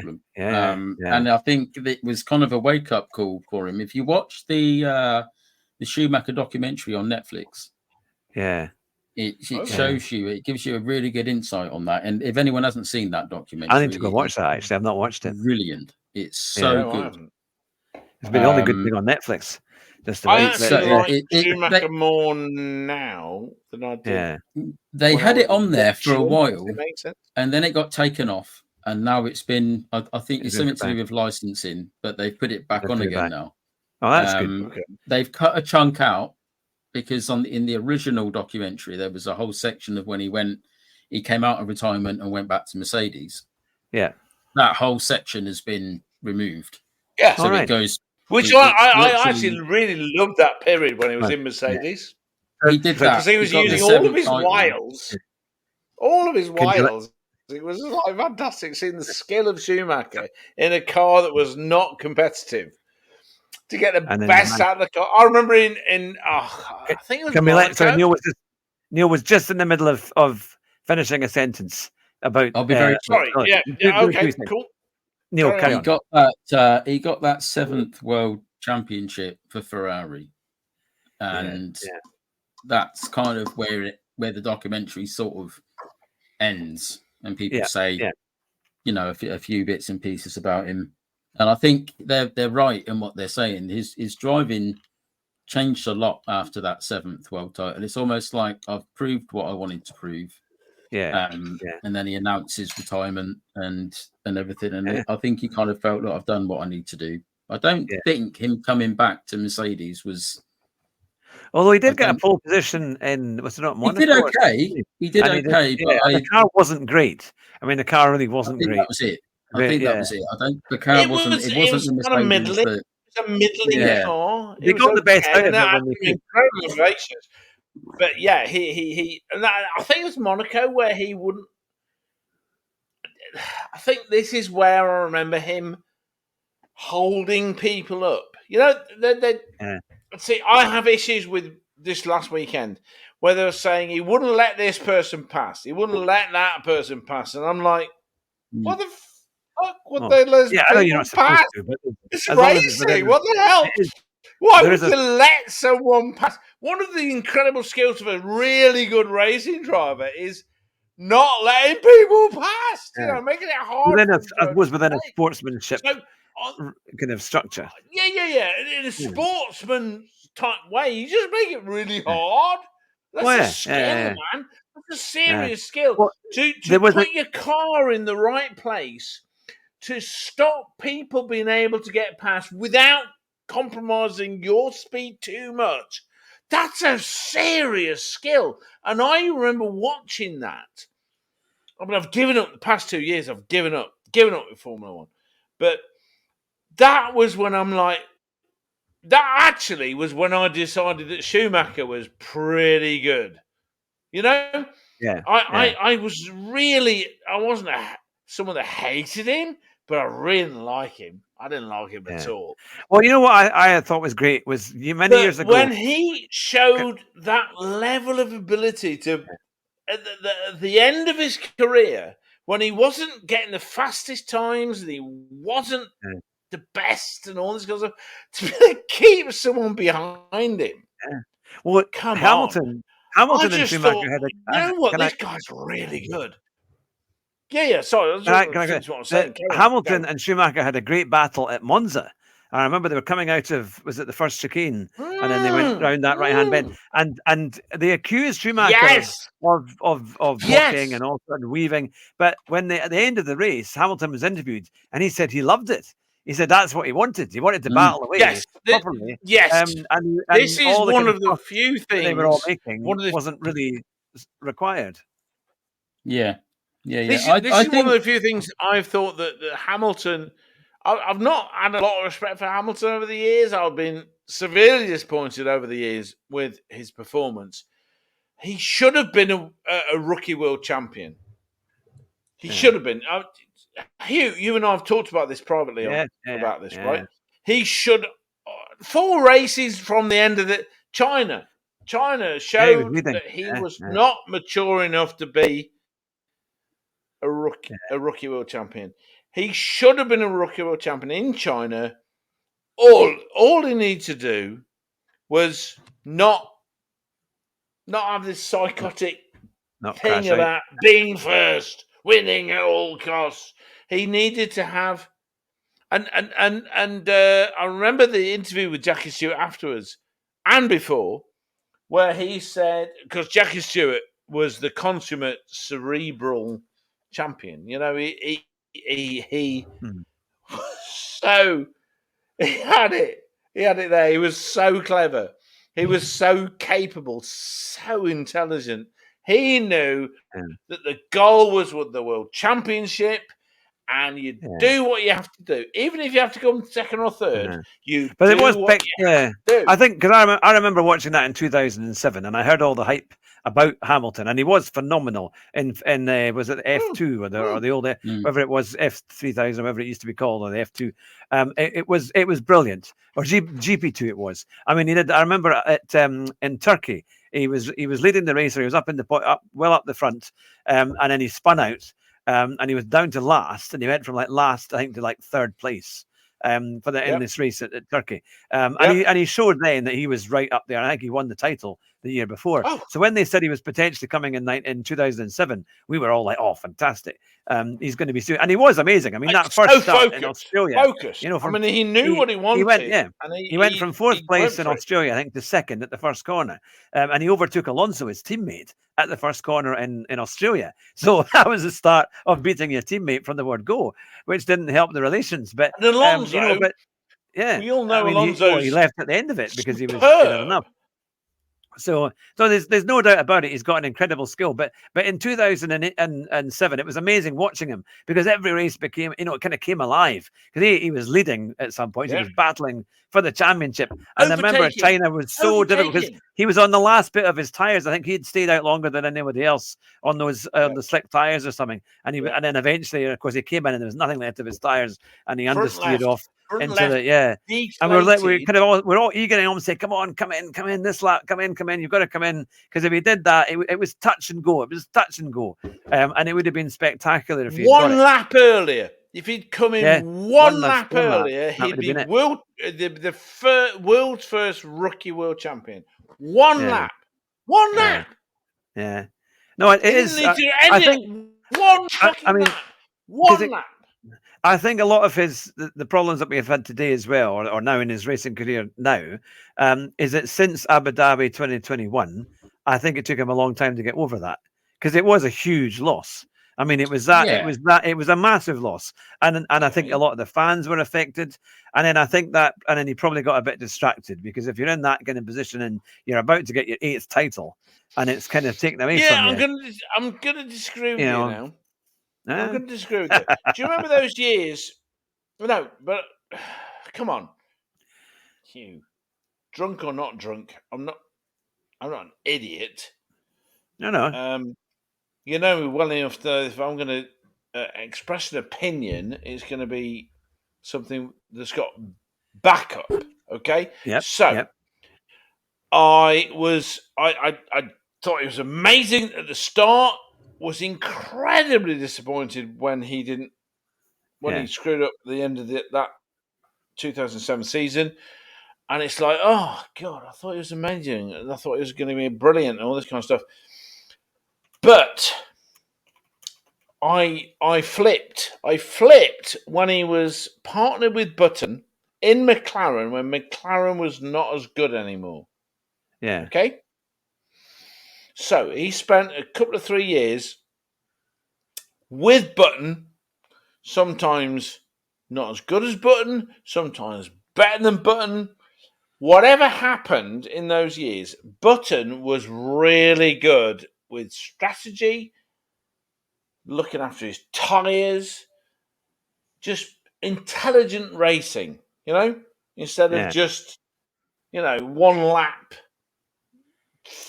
fast or aggressive overtaking. Because I think a lot of people forget that Lewis Hamilton was the guy that everyone complained about because he would carve past people in stupid places when nobody else could do it. He had a real feel for the Raikkonen at Monza. He came right from miles back and came into the chicane, the first chicane at Monza. I remember Mark Webber complaining about him because, oh my God, mate, he's just like going past people in the wet, this is where he got. Silverstone 2008. Silverstone 2008 was an incredible race. That's Yeah, and they don't get. I think he got the exact time, but that's the one I'm thinking of. From after the first lap, didn't he? He almost got his teammate on the straight, but I think he got it by the end. By the end of the first lap, he went from fourth to first, and then he drove away. And he had an incredible feel for the car. That thing that I pretty much know I don't have. But actually, I think I might have that, but I don't have any speed. I don't know if that works. But he was so good. He was just so good, man. He was so good, but not. He had these things that were just not quite. He made mistakes. He allowed. He allowed. Well, I think every person have their. We've talked about this. Jackie Stewart talking about how emotion kills your speed. He allowed emotion, and I'm not criticising him for it because show me someone that says they've got no emotion. I say there's a sociopath. So, no, seriously. I mean, that's the definition of a sociopath is no emotion. So no empathy, no something like that. So Lewis was amazing, but he still made mistakes. Yeah. I mean, maybe that's a great thing for a champion because you can see that it's like Hakkinen. You remember Hakkinen with his 2 world championships? So fast, but he screwed up and he would go nuts. Remember that one? I was crying at Monza last week. Yeah, Monza. He beats the car and he gets out and he goes like this. It's like a kid been told he can't have candy, or whatever. But Max. See, Max, I don't like Max. Max is like Schumacher with his pushing it, the limits, pushing safety. But you know what? He makes no mistakes. Yeah, I mean, he can keep going when the car. I really don't like the guy, but holy crap, he makes no mistakes. I actually don't mind. I think his interviews are quite honest, to be fair. I think, in a lot of ways. Yeah. And he is respectful because when he was asked, time and time again yesterday about, what was his version of what happened, he was never actually disrespectful of Lando. He always, he never put it directly like that. He was there in that 100%. Way. He actually, I agree with you. Yeah, so it's interesting. It's just great we're getting a race because we are motorsport fans, but we want a Yep. race. We want to overtake. Absolutely. We want Yes, because having the last someone 2 years, challenge I mean, Max it's is been just great. dry as anything for the last couple of But years. he is So, someone like Schumacher who will do anything to not come second. yeah, I don't like that. I don't What like do it you at all. think? But Yeah. What do you think? I have to hold on. I will answer your question. I have to say the guy is the perfect racer. He just his braking is perfect. His turning is perfect. Someone tries to overtake him. He's thinking all the time, what do I do? The guy, you know my hero is Fangio. Yeah. Second is Clark. Yeah. Third, I don't know, maybe Jackie Stewart, maybe Senna. Verstappen would destroy them all. He would literally destroy them all. Well, And no, because he has the skill. He has the skill, mate. But he has none of the emotional, like Jackie Stewart saying no emotion. He doesn't give a shit. He could be Lando Norris's best mate outside of the cockpit and then kill him in the race. He doesn't care. Yeah. He literally does not care. Yeah. Honestly, he's he's probably, oh my God, I'm going to regret saying this, but he's probably the greatest racing driver that's ever lived. Oh my God, I really don't like him. Well, that's your opinion. It's your honest opinion. So no, it's not an opinion. It's not an opinion. This is the evidence-based things. My opinion is I hate the fucker. He is very good, but I'd have to argue that. Holy shit! Hang on. What he did? In the Hamilton era from 2000 and was it 14 when they got the new engines, and then right the way through, I think Hamilton showed a maturity there and good racing, and he was pretty strong racing. With Nico Rosberg, they had a lot of close battles with Rosberg, and of course they took each other off at Spain. As well, which was quite funny with that. Do you know what Nico Rosberg did in his personal life to beat Lewis Hamilton? It's like, I have one goal in my life, and it's to beat Lewis Hamilton. No, you think I'm joking? I've seen interviews with the guy. He literally gave up everything in his life, everything, to beat Lewis Hamilton one time. That's why he retired. He's like, I've done this once, but I can't do this again because I have no life. I have destroyed myself. DC, David Coulthard, he had that massive crash in an airplane and it killed him, and he got a hell of a lot better because it focuses existence. He ditched his girlfriend and it focused his existence on a single point, which was winning the world championship. And McLaren screwed it up for him. He should definitely be a one-time world championship. Definitely. 100%. Yep. I've got an interest in the psychology of this crap. Okay? Okay. I wanted to... It's like... Yes, you can. Because I want to go over yesterday's race, because it was a good race. And I wanted, there's a few other issues I'd like to raise on that, if that's all right.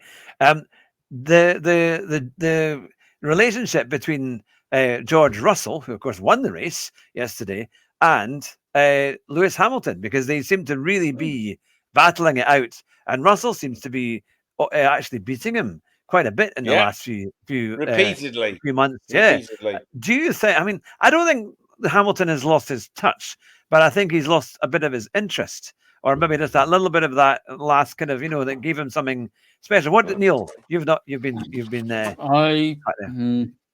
Neil, please. That comment from PC Specialist you can see there, Hugh. That's Cheech on a fake account. Just ban that. Okey-dokey. Yeah. Oh yeah, sorry, I'm going to interrupt you right now, Neil. Who cares? Yeah, everybody's getting rid of him. Simply, who cares? Yeah, Neil, So Neil, mate. my Hold on. Stop. No, Neil. Poor old Neil's never had a chance to say a What- word. I can't get a word in. Yeah, he'll get a chance in a second, but I'm not going to stand for this shit. Okay? Go on, Roo. Give a crap what people think about you. I don't care. I don't actually care what you've been through. I know you've been through a shitload, but it's irrelevant to me. You're on our show. You're a decent, good guy. Who gives a crap what some fucker says about? Okay, to be honest, I can take you to ribbing me, mate, but that's not a problem. That's not a problem. I don't like going into it too much, but Just fucking. Yeah. I've drawn a line under it. I'd rather hear your opinion. I'd rather hear your opinion and it be against mine than anyone just say whatever the crap that idiot said. So carry on, brother. Well, we've banned it there, so because we don't want silly things being said that are just not appropriate or just. It bothered me for a while. I won't lie. It did affect me quite a bit, but I've just drawn a line under it, and I've carried on, building the channel, and it's going in the right direction. So I've just left it all behind. Cool. Completely left it all behind. It doesn't. I'm not losing any sleep over it. It really doesn't bother me that some, sad little boy is sat in a room somewhere, having his jollies about trying to rib people on the internet. You're like, I've got better things to worry about than that. Anyway, can I say as well? Sorry. Back to what we were saying about F1. Yeah, Russell and Hamilton. I think there is probably an aspect of he's aware that he's moving to Ferrari. Yeah. And I think he could probably say until he's blue in the face that I will carry on, with whatever goal I need to carry on with until the end of the year. I don't think that's true. It sounds good on the telly, and the media department have gone, right, you have to say this, that, and the other. I don't think he's that interested. I think he's probably lost faith in Mercedes, and I mean he must have done. Otherwise, he wouldn't. If he had faith in Mercedes, he wouldn't be moving to Ferrari. Yeah, exactly. It's. I think he's just run out of steam a bit. Yeah, and he's getting towards the age. He's getting towards the age where the thought of retiring is going to be somewhere in his mind. Yeah. And he wants to. I think he'd want to end it. He obviously wants the 8th world title. Yeah, and I mean, as anybody else, I think it did. You're going to put yourself in the best position possible. Yeah. I mean, Mercedes, to be fair, they've cut their deficit probably by half in the last 2 or 3 races, which at least is something. So because they are now showing signs of some speed, but they're still clearly 3-4 tenths a lap slower than the Red Bulls and the McLarens. They're not. I mean, they're not. They're not in the same ballpark as Red Bull. I don't. But they've made a big jump because they were a second plus behind. Yeah, at the same time, put them in that ballpark. I've got to say, they've made an improvement. They must have done something right, whether it's upgrades, who knows, but they've done something right, and they're fairly competitive again, I think. Which, if I was Hamilton, I'd actually be quite worried at the moment because Ferrari are not doing well at all, and Mercedes seem to be on the up, as do McLaren. They're kind of. Although I wonder if he's going to take more with him to Ferrari. I wonder if he goes there. Will the more of the engineers, more of the people that might? Well, I don't know. They put a clause in the contract, didn't they, that he couldn't take anybody to Ferrari with him. which whether that's true or not, nobody's really confirmed it. But I think if I was I Hamilton, think I would be worried at the moment because Ferrari seem to be going backwards and Mercedes seem to be going forwards, and that would be worrying me. I'd be thinking, oh God, have I made the right decision? I'd be absolutely crapping myself at the moment if I was Hamilton, because if it was me, I'd be thinking, I've made this massive announcement and I'm going to Ferrari, and hang on a minute, Ferrari going backwards. I'm going to look really stupid if this doesn't pay off. And also, he's obviously going to be aware that he's getting towards the end of his career. There's new drivers coming in. It's going to be harder for him because there's new drivers that are coming in. There's talent coming in from other, all these different angles. And he's got to not only uphold this kind of 8th, 7th world title, I'm going for the 8th kind of persona. He's also having to deal with all of this like pressure. Do you think, Neil, that he is particularly affected by image? I mean, he seems massively. to be. Yeah, he seems to be embroiled in this sort of, I want to say, gangster rap culture. Yeah. He's got the Hollywood culture, isn't he? He's got the Hollywood. He's going to have to retire in Miami, isn't he? He's going to have to live in I want to say Hollywood or Hollywood culture, but it is the gangster rap culture, the victim culture. I mean, he's a multi-millionaire who's apparently some massive victim of something. He sold his private plane to make it look like he was looking after his was environmentally friendly, but he's still it's an interesting private planes. I think he's been pushed into that by a lot of the influences around him, and I think because he's not married, he doesn't have a family. Is he been pushed? Because I think, think like Hugh, if I told you to transition your daughter to be a man, would you do it? Of course not. Would you let Gracie be a man now? Right now?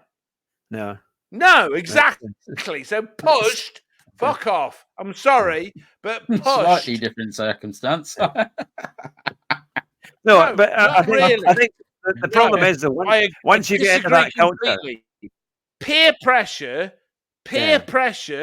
and what you look like is universal. It's not a slightly different thing. This is the problem. This is the problem now. This is the problem. People think it's, we're just being kind, we're just being accepting, right. But if you got billions in your bank, why is Elon Musk considered to be such a threat to society? He's the richest man on the planet.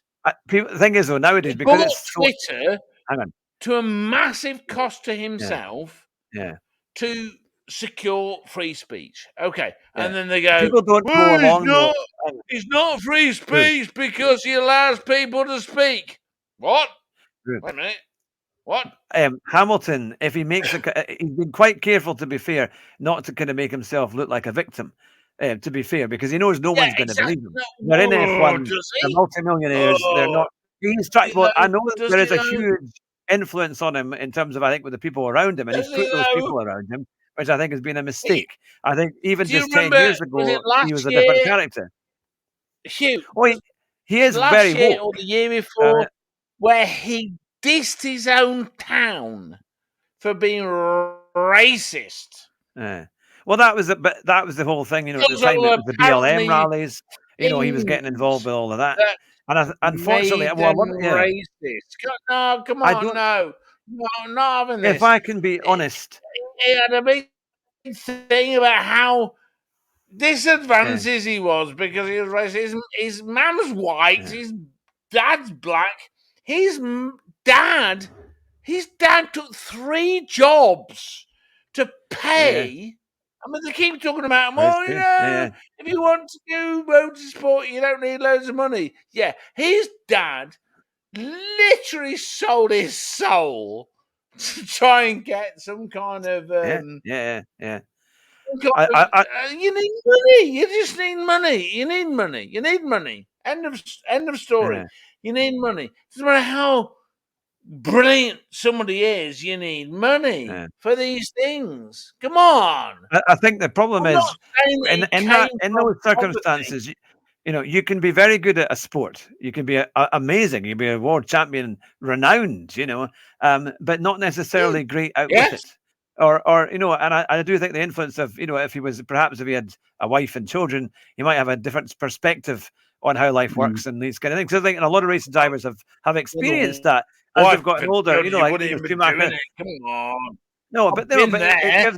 it gives a different perspective in that way. I'm just saying that some drivers have that, and I think the problem is I don't think Hamilton has been handled that well. I think the people that have been put around him. I think at the early part of his career he was good, and he was really there for the racing. Yes. Absolutely, but then I Yes. think he's kind of, as he's gotten so famous and obviously the wealth that goes with it, Yes. and meeting all these other people, and because he's from that particular culture because he's made that a thing. Yeah. So he's obviously been pulled into the kind of Hollywood kind of rap culture as well, and all that kind of thing, and the fashion of all of that, so that has been the influence, and so they influence him and say, oh, maybe you should do this, you must need to represent this point of view, Of course, and he's kind of accepted that ended up without in really bubble. seeing what it's going to do, because He's it was like the ended up in BLM thing. bubble. The bubble. The If Hollywood. somebody had I confronted call him, it the Hollywood bubble. Okay. yeah, He's ended up in this bubble of people that are so cosseted. Listen, look. Okay, I understand human nature. I've been around it a bit, and the worst types of it. Honestly, the best people in the world could end up in that bubble. yeah. That I mean, I would just hope that he would get a bit bubble, out of that, and they would get end back up to, the same. Okay, Yeah, so he's in that bubble. Anna Kendrick, Yeah. you know I love Anna Kendrick. yeah. I want to think try and keep she's this up. now nuts. So no. Just Well, like and everybody else that's in Hollywood, everyone else that's in that kind of. Well, I can't think the of problem that is, word. Bubble. he's made that. Everyone that's in Can I- that bubble, you know. Yeah. Can I say he's And made that side of even his life? DC, who I love, he came from a very affluent middle class family with a haulage, What happened?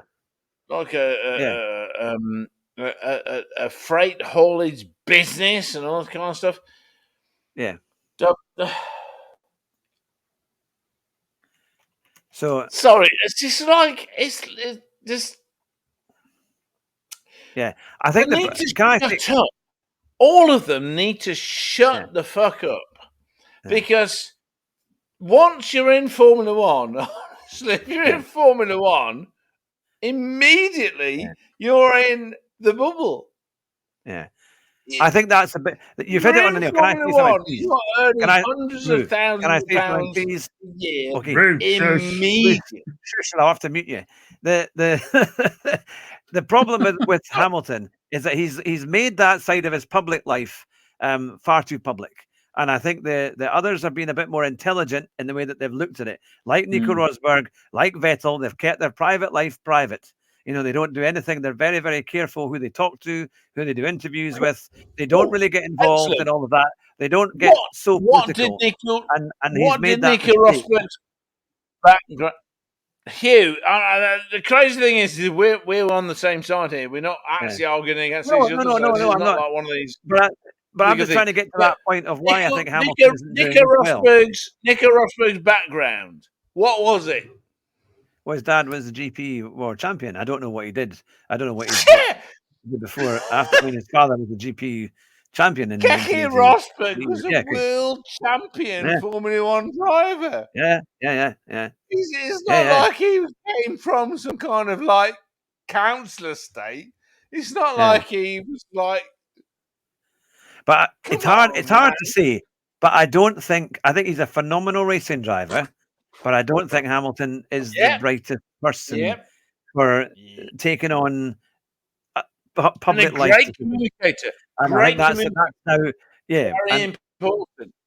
Yeah, hugely great communicator. Yeah, But you know, that is a flaw everybody can have in terms of it's not. I'm just being honest. I think unfortunately now that has had such an influence on his life that is now taken away from some of the racing.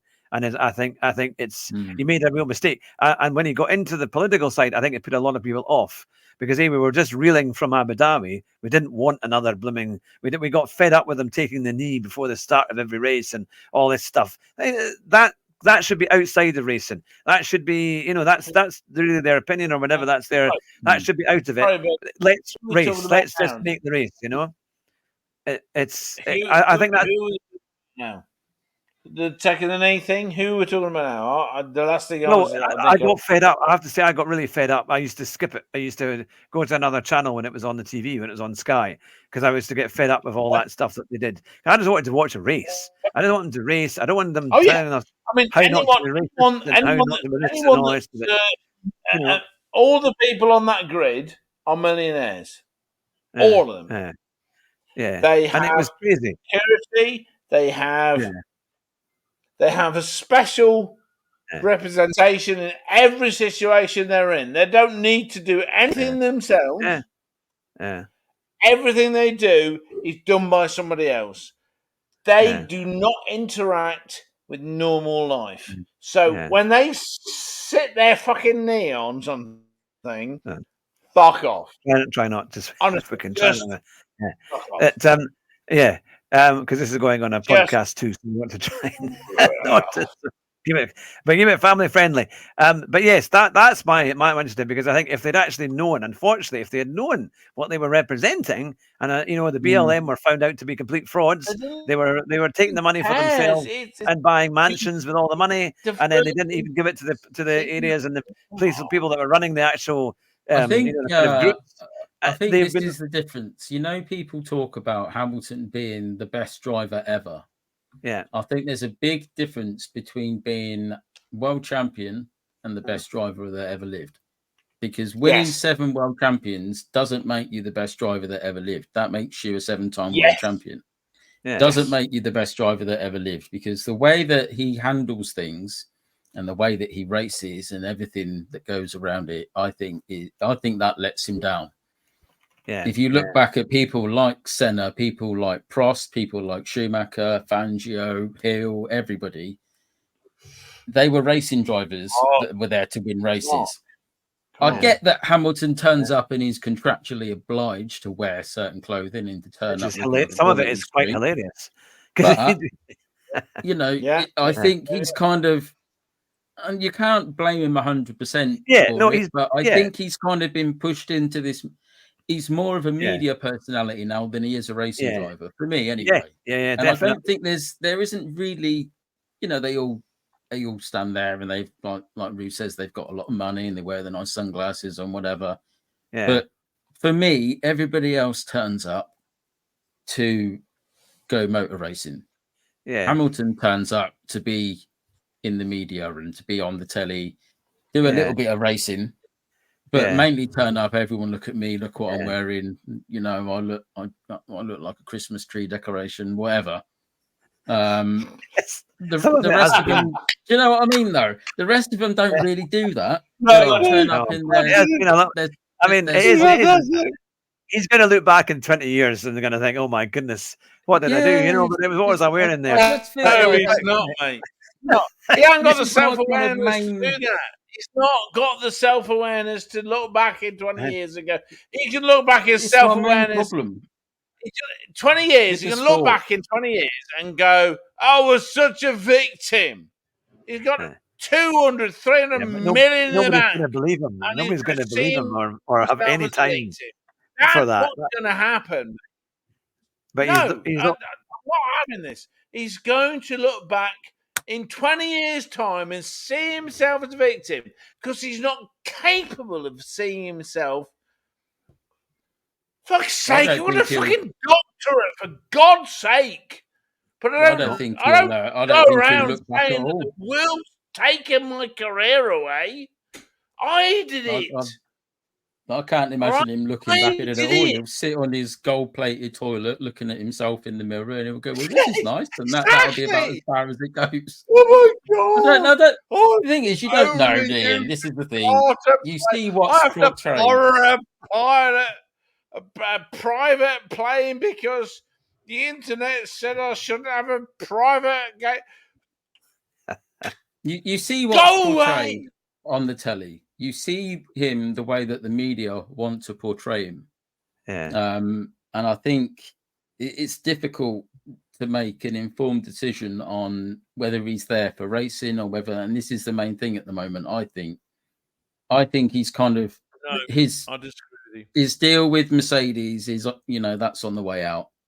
He's Yeah. now focused on this thing Yeah. with Ferrari. I don't think, getting back to what we said originally, I think his mind at the moment is it's coming to an end with the Mercedes.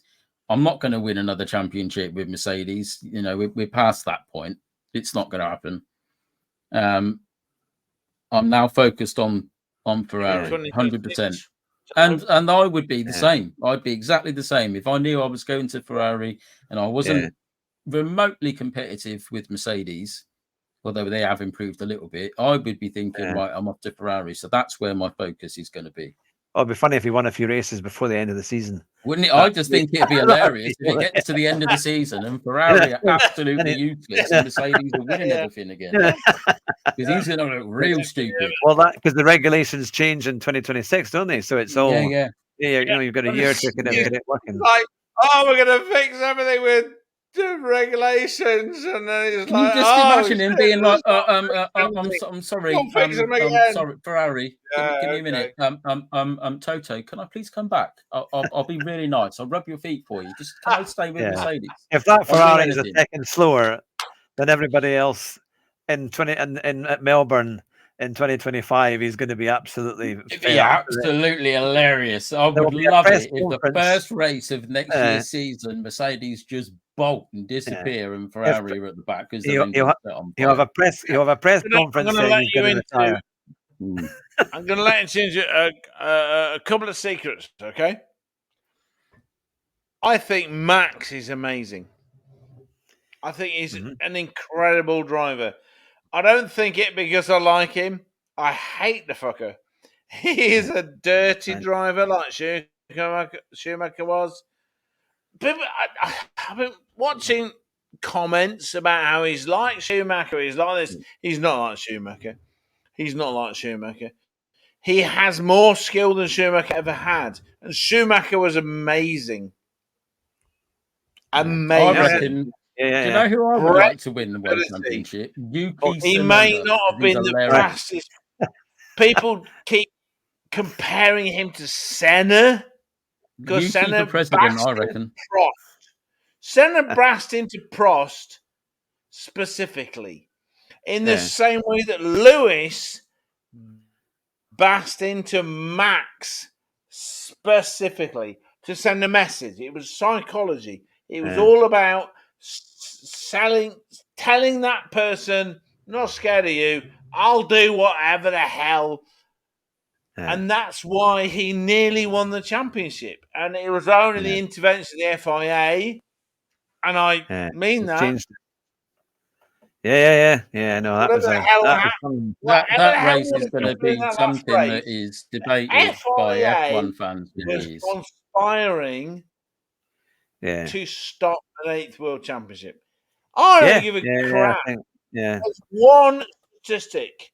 And I was reading earlier tonight in preparation for this stream. There are two people that are up here in terms of one statistic which will never be eclipsed, ever. And that is percentage wins. Fangio is here. Ascari is here. And I was reading this utter nonsense going, Lewis Hamilton's beat them all with this.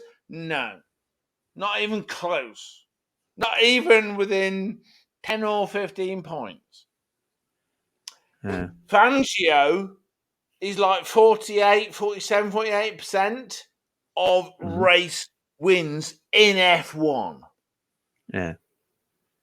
Ascari, the son, not the elder. I can never remember which ones. It's Alberto, and there's the other one. It is a little bit lower, but in terms of percentage wins, and if you go to the percentage fastest laps or fastest or poles, it's always Fangio. It's always Fangio. Always. But not by like a couple of percent, like modern things. It's 10, 15%. Boom. There's no comparison. There's just no fucking comparison. No comparison. Yeah. So, well, it's different. It's different eras, though. So it's very. It's you can't compare. Yeah. Yeah, well, I don't think you can. You know, I think because it's such an incredible history, and there've been always incredible characters. You know, being the drivers who have done incredibly well, but also have given it that charisma and that sparkle that we all look for in racing. You know, and it's yeah. I mean, there's SDS. I don't understand the hate for Verstappen. Maybe I'm biased because I'm not sure, but it's Harry's from both sides. Yes, but I think their drivers are going to do things because they are desperate to win. They want to win. They don't drive to be second, aren't they? No, and I know they're going to do things. Hang on. Let me finish. Let me finish. Hold on a second. I know what you're saying. Jackie Stewart. But it's in my response to SDS's comment to you. Jackie Stewart was asked when Schumacher used to bash people off. I know. And he said, "What happened when you bash people off in your day?" He goes, "We didn't do it because if you did it, they died." Yeah. I mean, I've seen videos where they actually assumed that the psychology of driving was the same in those days. And of course, it's different now. Bullshit. They did not bash people off the track in those days because if they did, they were dead. Yeah, and they were all. Well, that is true. And now pretend there is that possibility that they don't see the danger in that now because the cars are a lot safer and no idea. So, it's like people driving on the road thinking they're 2 foot behind someone because I want to respond to SDS's comment because he was saying that he's made a good point there. Yeah. I do like Verstappen, and I think what he's done. By the way, mate, how we doing? Yeah, it's and we've got more to Hub as well, who's joined us. I do like Verstappen in the way that he's been able to, do what he's done, and you could see it was interesting because in Formula One, you never know when the next superstar is coming from, do you? You kind of you might think it's this person, you might think, oh, it's Alonso, or you look at the way the cars go, and then all of a sudden you'll get somebody else popping in, usually from somewhere that was least expected. Because take it on, Verstappen's father, Jos Verstappen, was not a great F1 driver. He was more known for his big crashes than actually. He was still an F1 driver. Come on, yeah. I'm saying, but he did a very good job. He's not a great F1 driver, but I am a bronze on GT7. No, I'm trying to make the point. You're reliably a gold. You do not understand how I'm so slow. I know this. You're one of my best friends. You're my closest friends in the world. But you do not even understand how I can be so slow. All right? I am at best a silver driver. Even you acknowledge that. Okay? Mm-hmm. Jos Verstappen would wipe the floor with you and me together. Yeah. Yeah. Whatever the hell is going on? He was an F1 driver. He's so fast. I was making the point that so fast. He is so fast compared with normal people. Yeah. I was making the point that in F1 there isn't, sometimes a star comes from where we least expect it. or it's kind of in the sidelines, and then all of a sudden, I mean, you could kind of see as soon as Verstappen improved himself in F1 by coming in so young that he was capable and more than able to compete. But we thought, hey, he's going to be a real challenger, and given the car, as the car gets more competitive, he's going to be right there. And sure enough, in the 2020, 2021, look how close those 2 years were between Hamilton and Verstappen. It was incredible. They were, I think, some of the best years we've had in recent history, compared to when Hamilton was winning everything when the regulations changed. So it was great racing. And now, Verstappen's had his couple of years of domination and even the early part of this year, but now it's beginning to get closer. Everyone's moaning about but we won a race. We don't. But we won. I think the thing is, I mean, he dominated because he made the most of his equipment. Something new. There's always something new that I'm moving about with the domination. But it's pretty boring watching races. I have a different take on this shit. Well, I know it's great to have a car that goes out there. Fair enough from an engineering point of view. I actually enjoy the fact that engineering is so good. Yeah. But as a fan, you want a bit of competition. You don't want someone just walking off with it and never having no challenge. Just turn it into Indy cars. Who watches Indy cars? Some reasonable racing. I know you. Look, I loved it in the Mansell era when Mansell won. That's because I was so desperate for him to win. And so when he finally did it in '92 in a car, he was in the car that was incredible, better than everybody else's. Yeah. Come on, but he also made the most of it. Well, I watched earlier episodes with James Hunt saying that Mansell was always the only the kind of if man. He was almost if only he'd done a little bit better, he would have been there. But when he finally got into Williams, he managed to make it happen. In '92, he got the car sorted out, and he made and he was able to be complete enough to finish it. I love Mansell, and I love him because he's a guy that was on a slab with a broken back trying to get a drive in Lotus. I love the guy because he's kind of like he's literally the warrior. If you could have like a game. It's like a Nordic driver, isn't it? It's like a Nordic Viking. 4 or 5 games. No, not a Nordic. Fuck you, twat. Even though I'm Nordic, Nordic, he is a sort of an ancient warrior with a big fuck off axe. He's like, whatever happens, I'm going to kill you. That's what Mansell is. And that's why, I honestly think that's why the British public got behind him in such a massive way. Damon Hill, they got behind Damon Hill more because of Mansell and his dad, not because he was any good. Honestly, if Damon Hill could be a world champion, then honestly, David Coulthard should have been a double world champion because he was twice as good as Damon Hill. No, I'm afraid I'm going to have to quickly call it to an end because my wife has just walked past saying that she can't sleep because of all the noise that we are making on here. So we have been. It is 11:15 and 2.5 hours of ranting and raving, which has been good fun, and it has been. We've covered everything. We have covered. Wish me luck. Hugh, press the mute button, mate. Just get it over with. Well, I'm going to have to call it a night. Seriously, I want to deal with this because this is an issue for me. Okay, I hate the terms hater, fanboy, phobe. Where does this come from? We got to this. It's come, Neil, from the comments. What comments? We got rid of all that. I don't understand. So this is SDS RR87. I don't understand the hate for Verstappen. Right. We don't hate Verstappen. Yeah.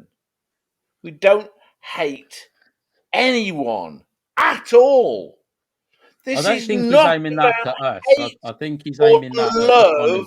This is not a fanboy thing. Yeah. This Yeah. is about talking about Yeah. racing. Racing Yeah. is the only thing that we care about.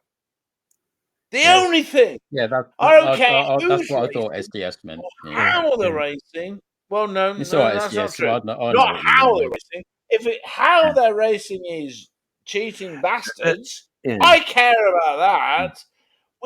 This is not the point. This is a discussion which we are allowed to disagree with each other about. Oh, yeah. Yeah. Neil, Hugh, me cannot agree, and it's fine. So fucking get over yourself, wankers. Okay, try and Honestly, keep it. Remember, family friendly, please, where possible. That is no, Well, not well, 2247. yes, but this goes out as a podcast. Go fuck Um, this yourselves. video is not being monetized Anything. anytime soon, is it? I gave up on that a long time ago. That, Oh, Jesus Christ. okay, okay. I'm gonna. How many It, 5-year-olds are watching this? Shut up. The uh, point yes, is, if you don't everyone is agree, entitled to their own opinion, and yeah, we're Yeah, put 100. it in Yeah, the I comments. 100% agree Put with it in the SDS. comments Yeah, just like to add that with bit. a constructed, intelligent, Yeah. proper reason why. Okay? My head hurt. If you don't Yeah. agree with us, or me, or him, tell us why. You I think never we know. probably agree, but yeah, Might it'll be actually yeah. change Drink our this. minds. Drink this Because water. honestly, I've had my mind changed about 1,000 times because someone's come out with something that made sense to me. Yeah. Yeah. Seriously. Mm-hmm. Use that as a mode. Don't just insult us. No, If no you one's can just insulted us. Nobody's don't bother. insulted. We'll ignore you. Okay? Look at Okay. that body As Clarkson would say on that bombshell, it's time Yeah. to end. No, In the studio. I'm not Clarkson. No. I'm I know not Clarkson. you're not. 100% but I no to am. Hub. Yes, he I does. am. Yeah, I've been saying this for the last 2 hours. Right. Very We have to go. specifically My trying children to will be up get- all night if I don't. Yeah. I'm not We will doing be- that. We will be back next week if you're brave enough to come back and join us. Room That, might not uh, be. Thank you Because to my this guest, is probably Neil the only from Not thing That where Quick. you'll hear Thank you, and everyone. me Rue and him from Rue's channel from YouTube. And remember, Neil streams every day, Every day. on YouTube during Indeed. ATC and during GT7. So make sure Yep. you subscribe to his channel and support him. He's a great guest, and so is Rue. Top clap. Next time I'll Top have him clap. on the Caliber, Top clap. and not on the on the one that Billy Connolly used to advertise. you always that you could. you mean it. Yep, no, that's the thing. They're all saying drink some water. That's the one thing we've all agreed Jesus. on. So Yeah. on that note, thank you very much Alright. for listening and watching and commenting and being with us tonight. It's been great to have all of your support. Have a Good night, fantastic week, everyone. and we'll be back very soon. Drive fast, but drive your bus even faster. Bye just now. Bullshit, faster.